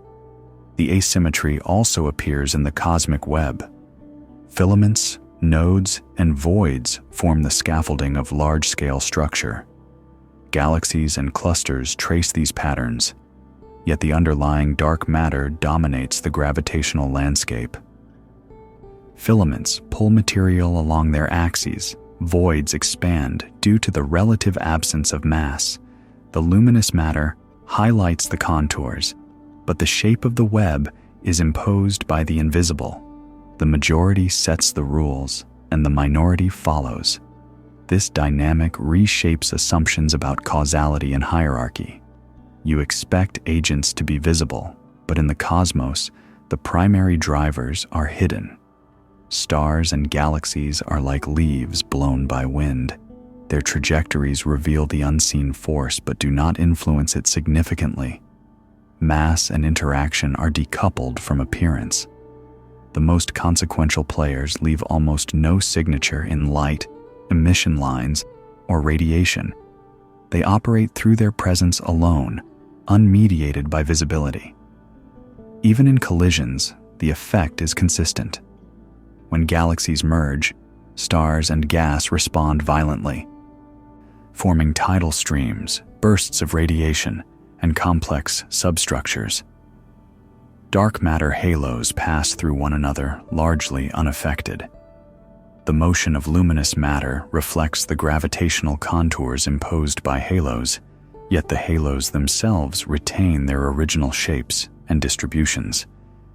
The observable is dynamic, perturbed, and reactive, while the dominant component is stable, silent, and causally primary.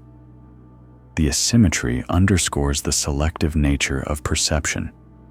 Observation amplifies the minority and conceals the majority.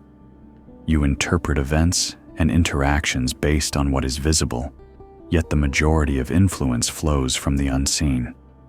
Scientific instruments detect photons, particles, or energetic signals, all of which are largely secondary to the invisible mass governing motion, structure, and evolution. Influence and visibility are decoupled, forcing a reassessment of what it means to matter in a physical sense. Ultimately, the universe demonstrates that mass, not light, is the currency of influence. What shines is responsive. What dominates mass is directive.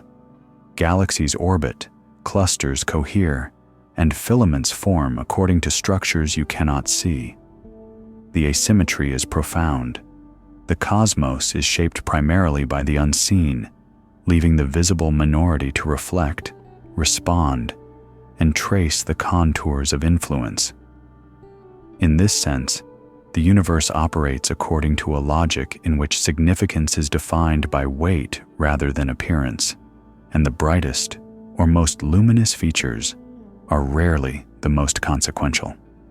Human intuition as a local artifact. Your intuitions about fullness, emptiness, and presence evolved under specific conditions. They are tuned to a narrow range of scales and interactions. When applied to the universe as a whole, they mislead. The gap between intuition and reality is not a failure of intelligence, but but a consequence of origin. Human perception developed in environments where survival depended on accurately assessing local matter. The solid ground beneath your feet, the walls that define your space, and the objects you could manipulate or consume all interact in predictable ways. Brightness, density, and direct sensory contact reliably signaled mass and influence. In such a context, intuition is an effective guide. What you can see, touch, or hear generally dominates your experience and consequences. These intuitions assume a proportional relationship between visibility, interaction, and significance. A boulder blocks your path. A branch falls and collides with the ground. Forces and presence align with perception. At human scales, your cognitive heuristics are reinforced constantly. Weight, texture, brightness, and motion correlate closely with effect. They form a framework for reasoning about the world that is efficient, reliable, and evolutionarily adaptive. The universe, however, operates at scales and through mechanisms far beyond those that shaped your cognition. Luminous matter, which dominates perception, is a minority in terms of mass. Dark matter, which you cannot see, constitutes the majority and governs structure, dynamics, and evolution. The forces that dominate cosmic behavior, primarily gravity over vast distances and timescales, do not correspond to the channels through which your senses evolved. Intuition extrapolated from human experience becomes misleading. This mismatch is compounded by the spatial and temporal separation of phenomena. Cosmic scales involve distances so vast that light takes millions or billions of years to travel, and time scales stretch across the age of the universe. You perceive snapshots, yet the dominant mass has influenced trajectories over epochs, guiding formation and evolution of galaxies long before visible matter responded in recognizable ways. Events appear ordered and predictable from the perspective of observation, but their primary causes are invisible and temporally distributed. Even when reasoning mathematically or scientifically, your intuitions impose subtle biases. Concepts like empty space or nothingness feel natural because locally, spaces devoid of visible matter exert negligible influence. Across cosmic scales, these assumptions fail entirely. Voids, filaments, and halos of unseen mass dominate structure and motion, meaning that empty regions are often the most influential. The brain interprets the visible minority as representative, when in reality, it is a tracer responding to forces it cannot perceive. The local origin of intuition also shapes interpretation of interaction. Familiar matter exhibits friction, collisions, pressure, and heat transfer. Dark matter does none of these in any detectable way. It passes through itself and ordinary matter without dissipation, forming halos instead of disks, retaining shape when galaxies merge, and remaining largely unaffected by processes that radically disturb luminous matter. Your expectation that interaction equals presence fails. Influence can be exerted silently, invisibly, and cumulatively. This artifact of origin explains why the discrepancy between intuition and cosmic reality is so persistent and disorienting. The universe cannot be felt with instincts alone. The scales, interactions, and timeframes that dominate its behavior lie far outside the context that shaped human cognition. Intuition provides efficient reasoning in a local context, but it systematically underestimates the significance of what cannot be sensed directly.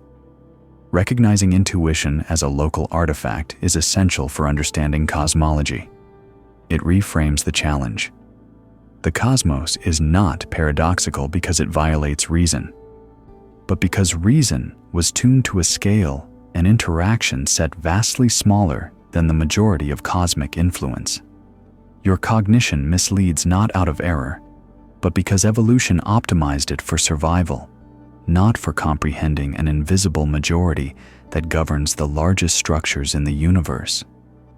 Ultimately, human intuition is a lens that highlights the minority while filtering out the dominant.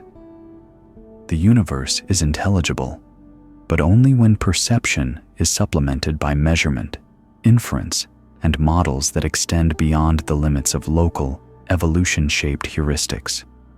What feels empty, insignificant, or minor may, in reality, define the behavior of everything that is observable. The cosmos exists at scales where your intuition, however powerful, must yield to necessity, observation, and the silent influence of the unseen majority. The silent majority. Most of the universe does not announce itself. It does not glow, flare, or absorb. It exerts influence continuously and silently. The drama of cosmic imagery distracts from this fact, drawing attention to what is visually striking rather than what is structurally dominant. The objects you see, stars, nebulae, galaxies, occupy a tiny fraction of the mass in the universe. They emit radiation, interact electromagnetically, and are detectable across vast distances. Their visibility gives them prominence in observation and imagination. They are compelling because they are tangible in light, but their influence is minor relative to the silent majority that dominates mass, structure, and gravitational dynamics. The universe's governing actors do not announce themselves. They operate invisibly, their effects detectable only through careful measurement and inference.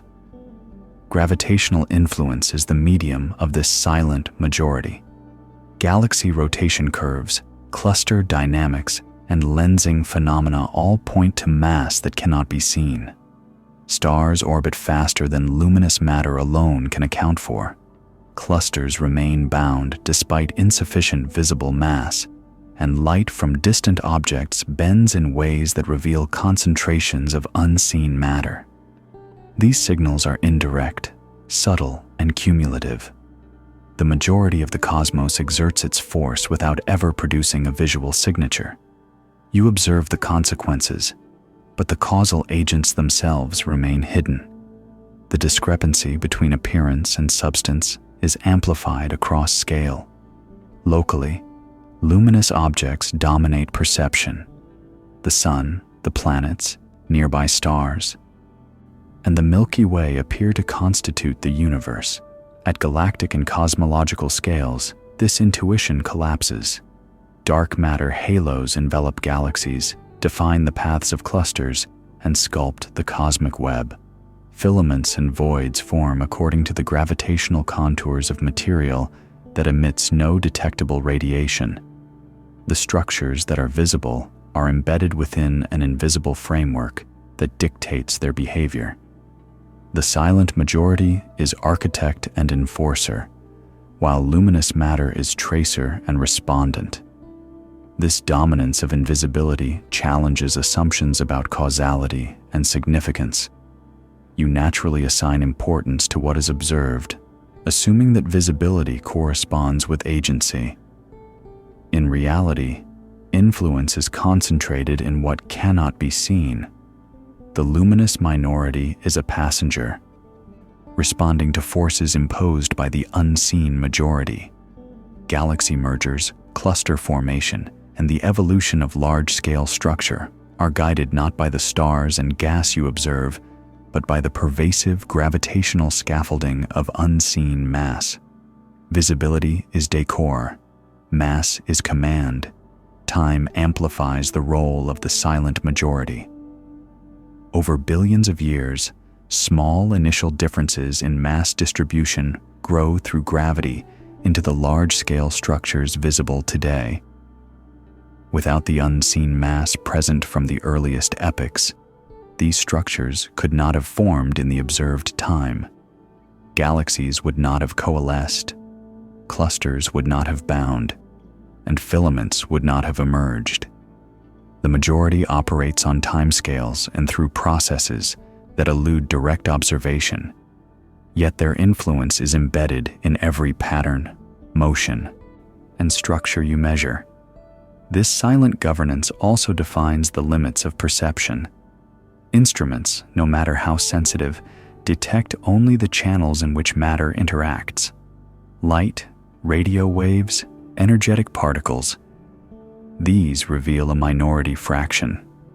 The silent majority passes through detectors, emits no radiation, and leaves no electromagnetic imprint. Its presence is reconstructed only through the displacement of visible matter, the bending of light, and the consistency of physical laws over large scales. Reality is filtered. The luminous is evident. The dominant is inferred. Ultimately, the silent majority defines the universe. It organizes, constrains, and structures everything you can see, yet remains imperceptible to the senses and the instruments that rely on electromagnetic interaction. Your cosmic imagery, striking and detailed, captures only a veneer. Behind it lies a vast, silent substrate whose influence is pervasive, continuous, and fundamental. The universe is dominated not by light, but by what leaves no trace in light. Presence is most consequential when it is most invisible, and reality's primary agents operate in silence, shaping everything without ever announcing themselves. Knowledge without image. You are accustomed to understanding through pictures. In cosmology, some of the most important knowledge has no image. It exists as curves on graphs, deviations in motion, statistical patterns in noise. The unseen mass is known through absence of fit, through residuals that refuse to disappear. From the earliest observations, astronomers relied on visual evidence to construct understanding. Telescopes reveal stars, nebulae, and galaxies. Images provide intuitive comprehension. Size, shape, color, and structure are immediately apparent. You interpret what you see, forming mental models of motion, interaction, and formation. Luminous matter conforms to this model, responding to forces in ways that are perceivable, measurable, and pictorially representable. Images communicate effectively because the material they depict behaves predictably. The unseen mass, however, escapes this mode of understanding. It does not produce an image, emits no detectable radiation, and interacts minimally with known forces beyond gravity. Its presence cannot be captured in a single snapshot or photograph. Knowledge of it emerges indirectly, through the analysis of deviations and residuals. Rotation curves of galaxies fail to match the mass inferred from visible stars and gas. Gravitational lensing produces distortions unaccounted for by luminous matter alone. The cosmic microwave background encodes fluctuations that cannot evolve into observed structure without additional mass. Each of these signals is abstract, numeric, and non-visual, yet they collectively reveal an overwhelming presence. Graphs, plots, and statistical analyses replace imagery as the primary medium of comprehension. Curves that rise faster than predicted, contours that indicate extra mass, patterns of motion across hundreds of thousands of light years. These are the traces through which the invisible communicates. Knowledge is encoded in deviation, not appearance. You learn to read absence, to interpret the universe by its refusal to conform to expectations derived from the visible minority. The unseen mass is defined by the gap between theory and observation, by the persistent anomalies that cannot be reconciled through known luminous matter. The reliance on non-visual evidence reshapes methodology and intuition. You must abstract from sensory experience and trust mathematical relationships. A rotation curve, a lensing map, or a power spectrum becomes as informative as an image of a galaxy. The visible components, while striking, are primarily illustrative. They demonstrate the context in which invisible forces operate. The universe communicates through quantitative patterns rather than through pictures, forcing cognition to adapt to a mode of understanding divorced from sensory representation. This abstraction also applies across scale.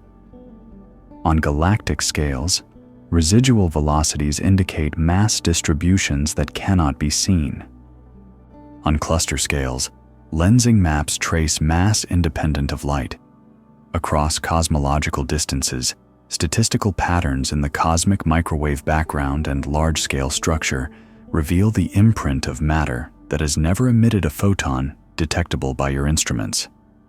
The unseen is pervasive, yet it leaves no conventional picture, only traces, curves, and patterns whose meaning emerges through careful analysis. Temporal dynamics reinforce this picture. Light travels over millions or billions of years, freezing the luminous layer in a snapshot. Meanwhile, the invisible mass shapes motion continuously over epochs through processes that are only inferable via accumulated deviations. The universe cannot be fully seen in the conventional sense. Its governing dynamics are written in abstract evidence rather than photographs. The absence of a direct image does not imply absence of reality or effect. Ultimately, the knowledge of the unseen mass challenges the primacy of imagery in understanding. The most significant component of the universe is not captured by light, not photographed, and not visually immediate. It is known through discrepancy, through the persistent failure of expectations based on visible matter alone. In cosmology, comprehension arises not from what is displayed, but from what refuses to fit. Residuals, curves, and statistical patterns that collectively reveal the hidden majority. Reality is thus understood through abstraction, inference, and interpretation, rather than through the pictures your senses and instruments naturally prefer. Reality as a weighted average. What exists is not evenly represented in what you perceive. Reality is weighted toward components that leave little trace. Your experience samples a biased subset, overrepresenting the luminous and underrepresenting the massive.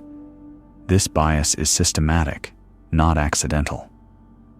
You interpret the universe through the lens of visibility because your senses, extended through instruments, are tuned to interactions that produce detectable signals. Light, radio waves, X-rays, and other electromagnetic phenomena dominate perception, and particles that interact via known forces are similarly emphasized. The matter that emits, reflects, or scatters light appears substantial, prominent, and consequential. Yet this luminous minority constitutes a fraction of the total mass. The universe's dominant component, dark matter, remains largely invisible, exerting influence without leaving traces in the channels your instruments are designed to detect. The weighting of reality toward the unseen is evident at every scale. In galaxies, the luminous stars trace but do not determine the gravitational potential. The majority of mass resides in halos that dominate dynamics yet are absent from images. Clusters of galaxies behave as if threaded by massive, invisible scaffolding. Filaments and voids on cosmological scales are structured largely by matter that cannot be seen. The universe you observe is therefore a sample biased toward light-emitting matter, while the bulk of influence lies in what remains undetectable. This systematic bias creates a persistent distortion in perception. Human intuition extrapolates from local experience, where visibility correlates roughly with influence. A rock blocks your path, a stream flows in response to terrain, and a tree falls where mass dictates. These intuitions fail at cosmic scales. Visibility does not indicate dominance, The luminous minority is a responsive layer atop a gravitationally dominant majority. What appears striking, beautiful, or dense in images may carry little of the universe's true mass. Conversely, what leaves no trace, dark matter, is the primary determinant of structure, motion, and evolution. The bias is compounded by temporal considerations. Light from distant galaxies reaches you as a snapshot of the past. The luminous layer is frozen in time, while the invisible mass has shaped trajectories continuously across billions of years. Your instruments detect the past position of stars and gas, but the mass that guided their formation, merger histories, and motions has acted silently and invisibly.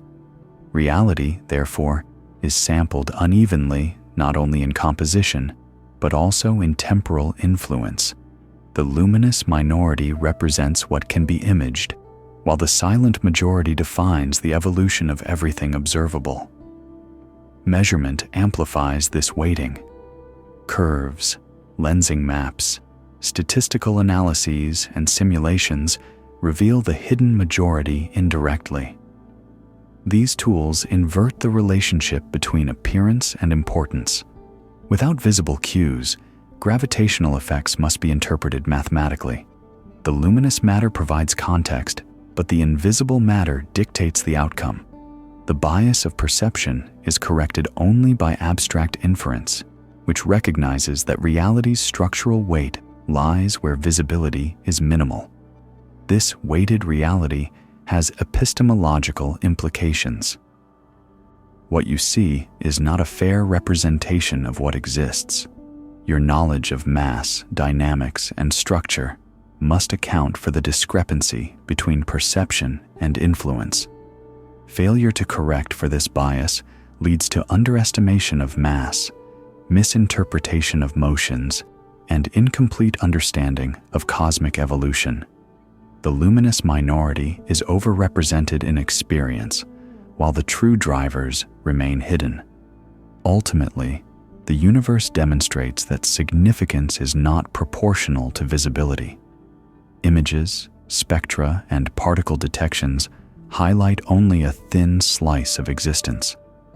The dominant mass component, silent, pervasive, and invisible, governs the behavior of everything observable. Reality as it exists is heavily weighted toward that which you cannot see. Your perception, your intuition, and even your instruments privilege the luminous minority. Comprehending the universe requires recognizing that the most consequential structures, motions, and forces lie largely outside the domain of direct observation. The cosmos is a weighted average in which the silent majority dictates the terms of existence, while the visible minority merely responds. The cost of visibility comes with interaction. Interaction leads to energy exchange, radiation, and loss. The dominant mass avoids these costs, remaining cold and diffuse. Its invisibility is not a flaw, but a consequence of its stability. What you see burns out. What you do not see persists. Every luminous object emits energy. Stars fuse hydrogen, releasing photons across a spectrum that makes them detectable across millions of light years. Gas clouds absorb and scatter radiation, producing emission lines that reveal their composition, temperature, and motion. Galaxies shine because the processes within them, nuclear fusion, friction, collisions, and heating, generate detectable signals. These signals make them perceptible, yet they also indicate energy consumption, dissipation, and structural evolution. Luminous matter is energetic, vibrant, and consequential, but inherently transient. It changes on timescales that are short compared with the persistence of the dominant mass. The dominant invisible mass operates under different principles. It does not radiate, absorb, or scatter. It does not dissipate energy in ways detectable by current instruments. Its behavior is largely passive, guided by gravity, but unburdened by energetic costs that disrupt visibility. This lack of interaction preserves stability over billions of years. While stars age, explode, or drift apart, the invisible component forms coherent halos, threads, and scaffolds that maintain structural integrity. Its stability is a direct consequence of its invisibility. This contrast creates a profound asymmetry in the universe. Luminous matter dominates observation, draws attention, and defines human perception. Yet it constitutes a minority fraction of mass, subject to energy exchange, disruption, and evolution. The invisible majority dictates the gravitational architecture, shaping the motion of stars, galaxies, and clusters without being affected by their energetic transformations.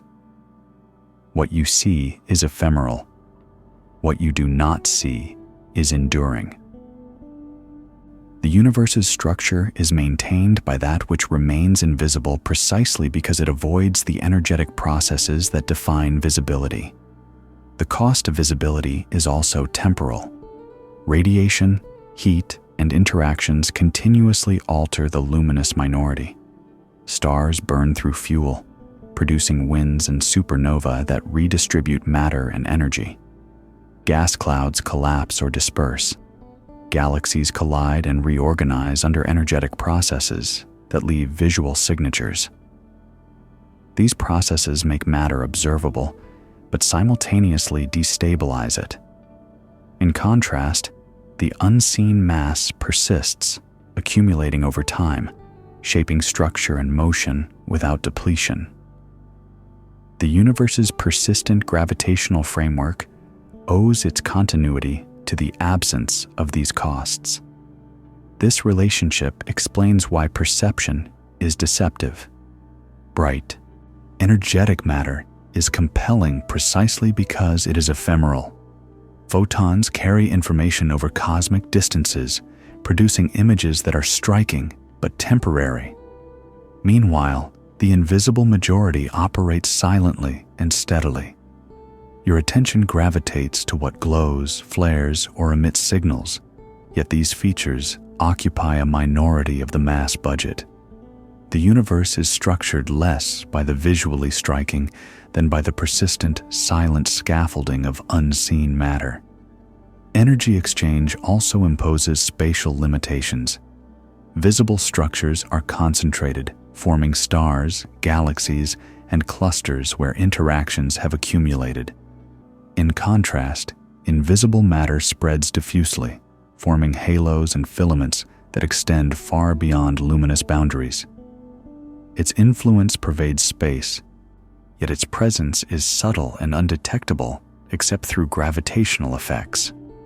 The cost of visibility, therefore, shapes the distribution of matter. The more energetic, interactive, and visible, the more localized, transient, and fragile the structure. Ultimately, the universe demonstrates a principle of conservation through invisibility. What is observable is temporary, costly, and subject to transformation. What is unobservable is persistent, stable, and structurally dominant. Visibility comes at a price: energy expenditure, change, and eventual decay. The silent majority avoids these costs, maintaining coherence over scales and times that the luminous minority cannot match. The universe is, in essence, ordered by the endurance of the unseen, while the brilliant, visible components merely illustrate its framework. What shines draws attention. What is hidden governs reality. The unbalanced inventory. When you tally the contents of the universe, the numbers do not favor what you know. The largest difference between what you see and what exists is not a missing detail, but a missing majority. You live inside a structure whose primary components are inferred rather than observed, shaping everything you encounter while remaining fundamentally out of view. The matter that forms stars, planets, and every object visible through telescopes represents only a fraction of the total mass.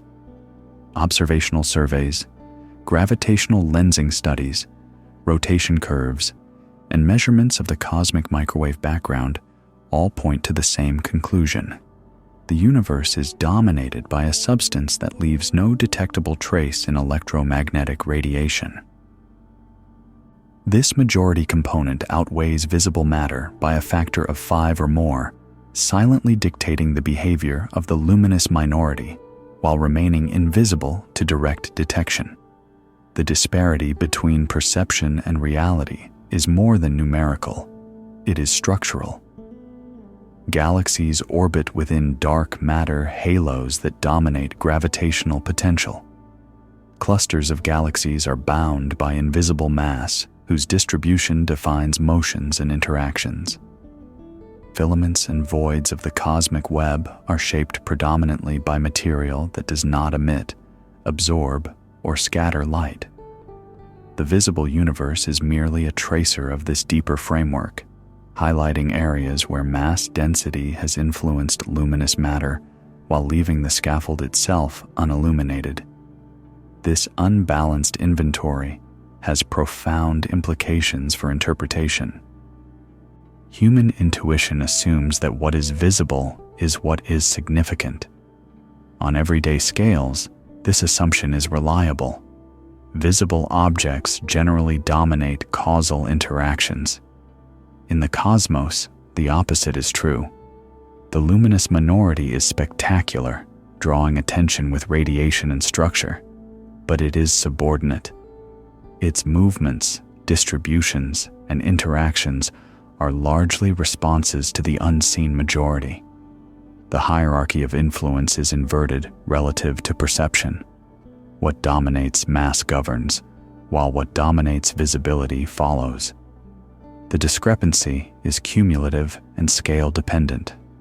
Locally, in your immediate environment, the luminous fraction seems representative of the whole. You experience solid objects, stars, planets, and gas as the constituents of the world. Yet, as you expand the frame, galactic, intergalactic, and cosmological scales, the invisible majority becomes dominant in every measure. Its effect is continuous and pervasive, shaping structure over billions of years and across distances spanning millions of light years. The universe you perceive is biased toward brightness. The universe that actually exists is weighted toward mass. Time further emphasizes the imbalance. The luminous minority is transient. Stars burn out, gas clouds disperse, galaxies collide and reorganize. The majority remains stable over cosmic epochs. It forms the persistent gravitational scaffolding necessary for the assembly of visible matter, determining where galaxies can form, how clusters evolve, and which filaments elongate across the cosmic web. The invisible majority is both primary and enduring, while the luminous minority is secondary and ephemeral. Observationally, the unbalanced inventory demands abstraction. Images, spectra, and snapshots convey only part of the story. Curves, maps of gravitational lensing, simulations, and statistical reconstructions are required to reveal the full distribution of mass. You infer the unseen through its influence on the seen, reading deviations, residuals, and motions as evidence of an otherwise inaccessible component. The majority exists not as an image, but as a necessity imposed by the consistent behavior of the cosmos. Ultimately, the universe confronts you with a paradox of dominance. What you perceive, what you see, catalog, and interpret is subordinate to what you cannot perceive. Reality is heavily weighted toward that which eludes direct detection. The unbalanced inventory is not a subtle difference or a minor correction. It is a profound structural truth. The majority of existence shapes the behavior, formation, and evolution of everything visible, remaining silent, invisible, and fundamentally out of reach, yet absolutely indispensable to the coherence of the cosmos.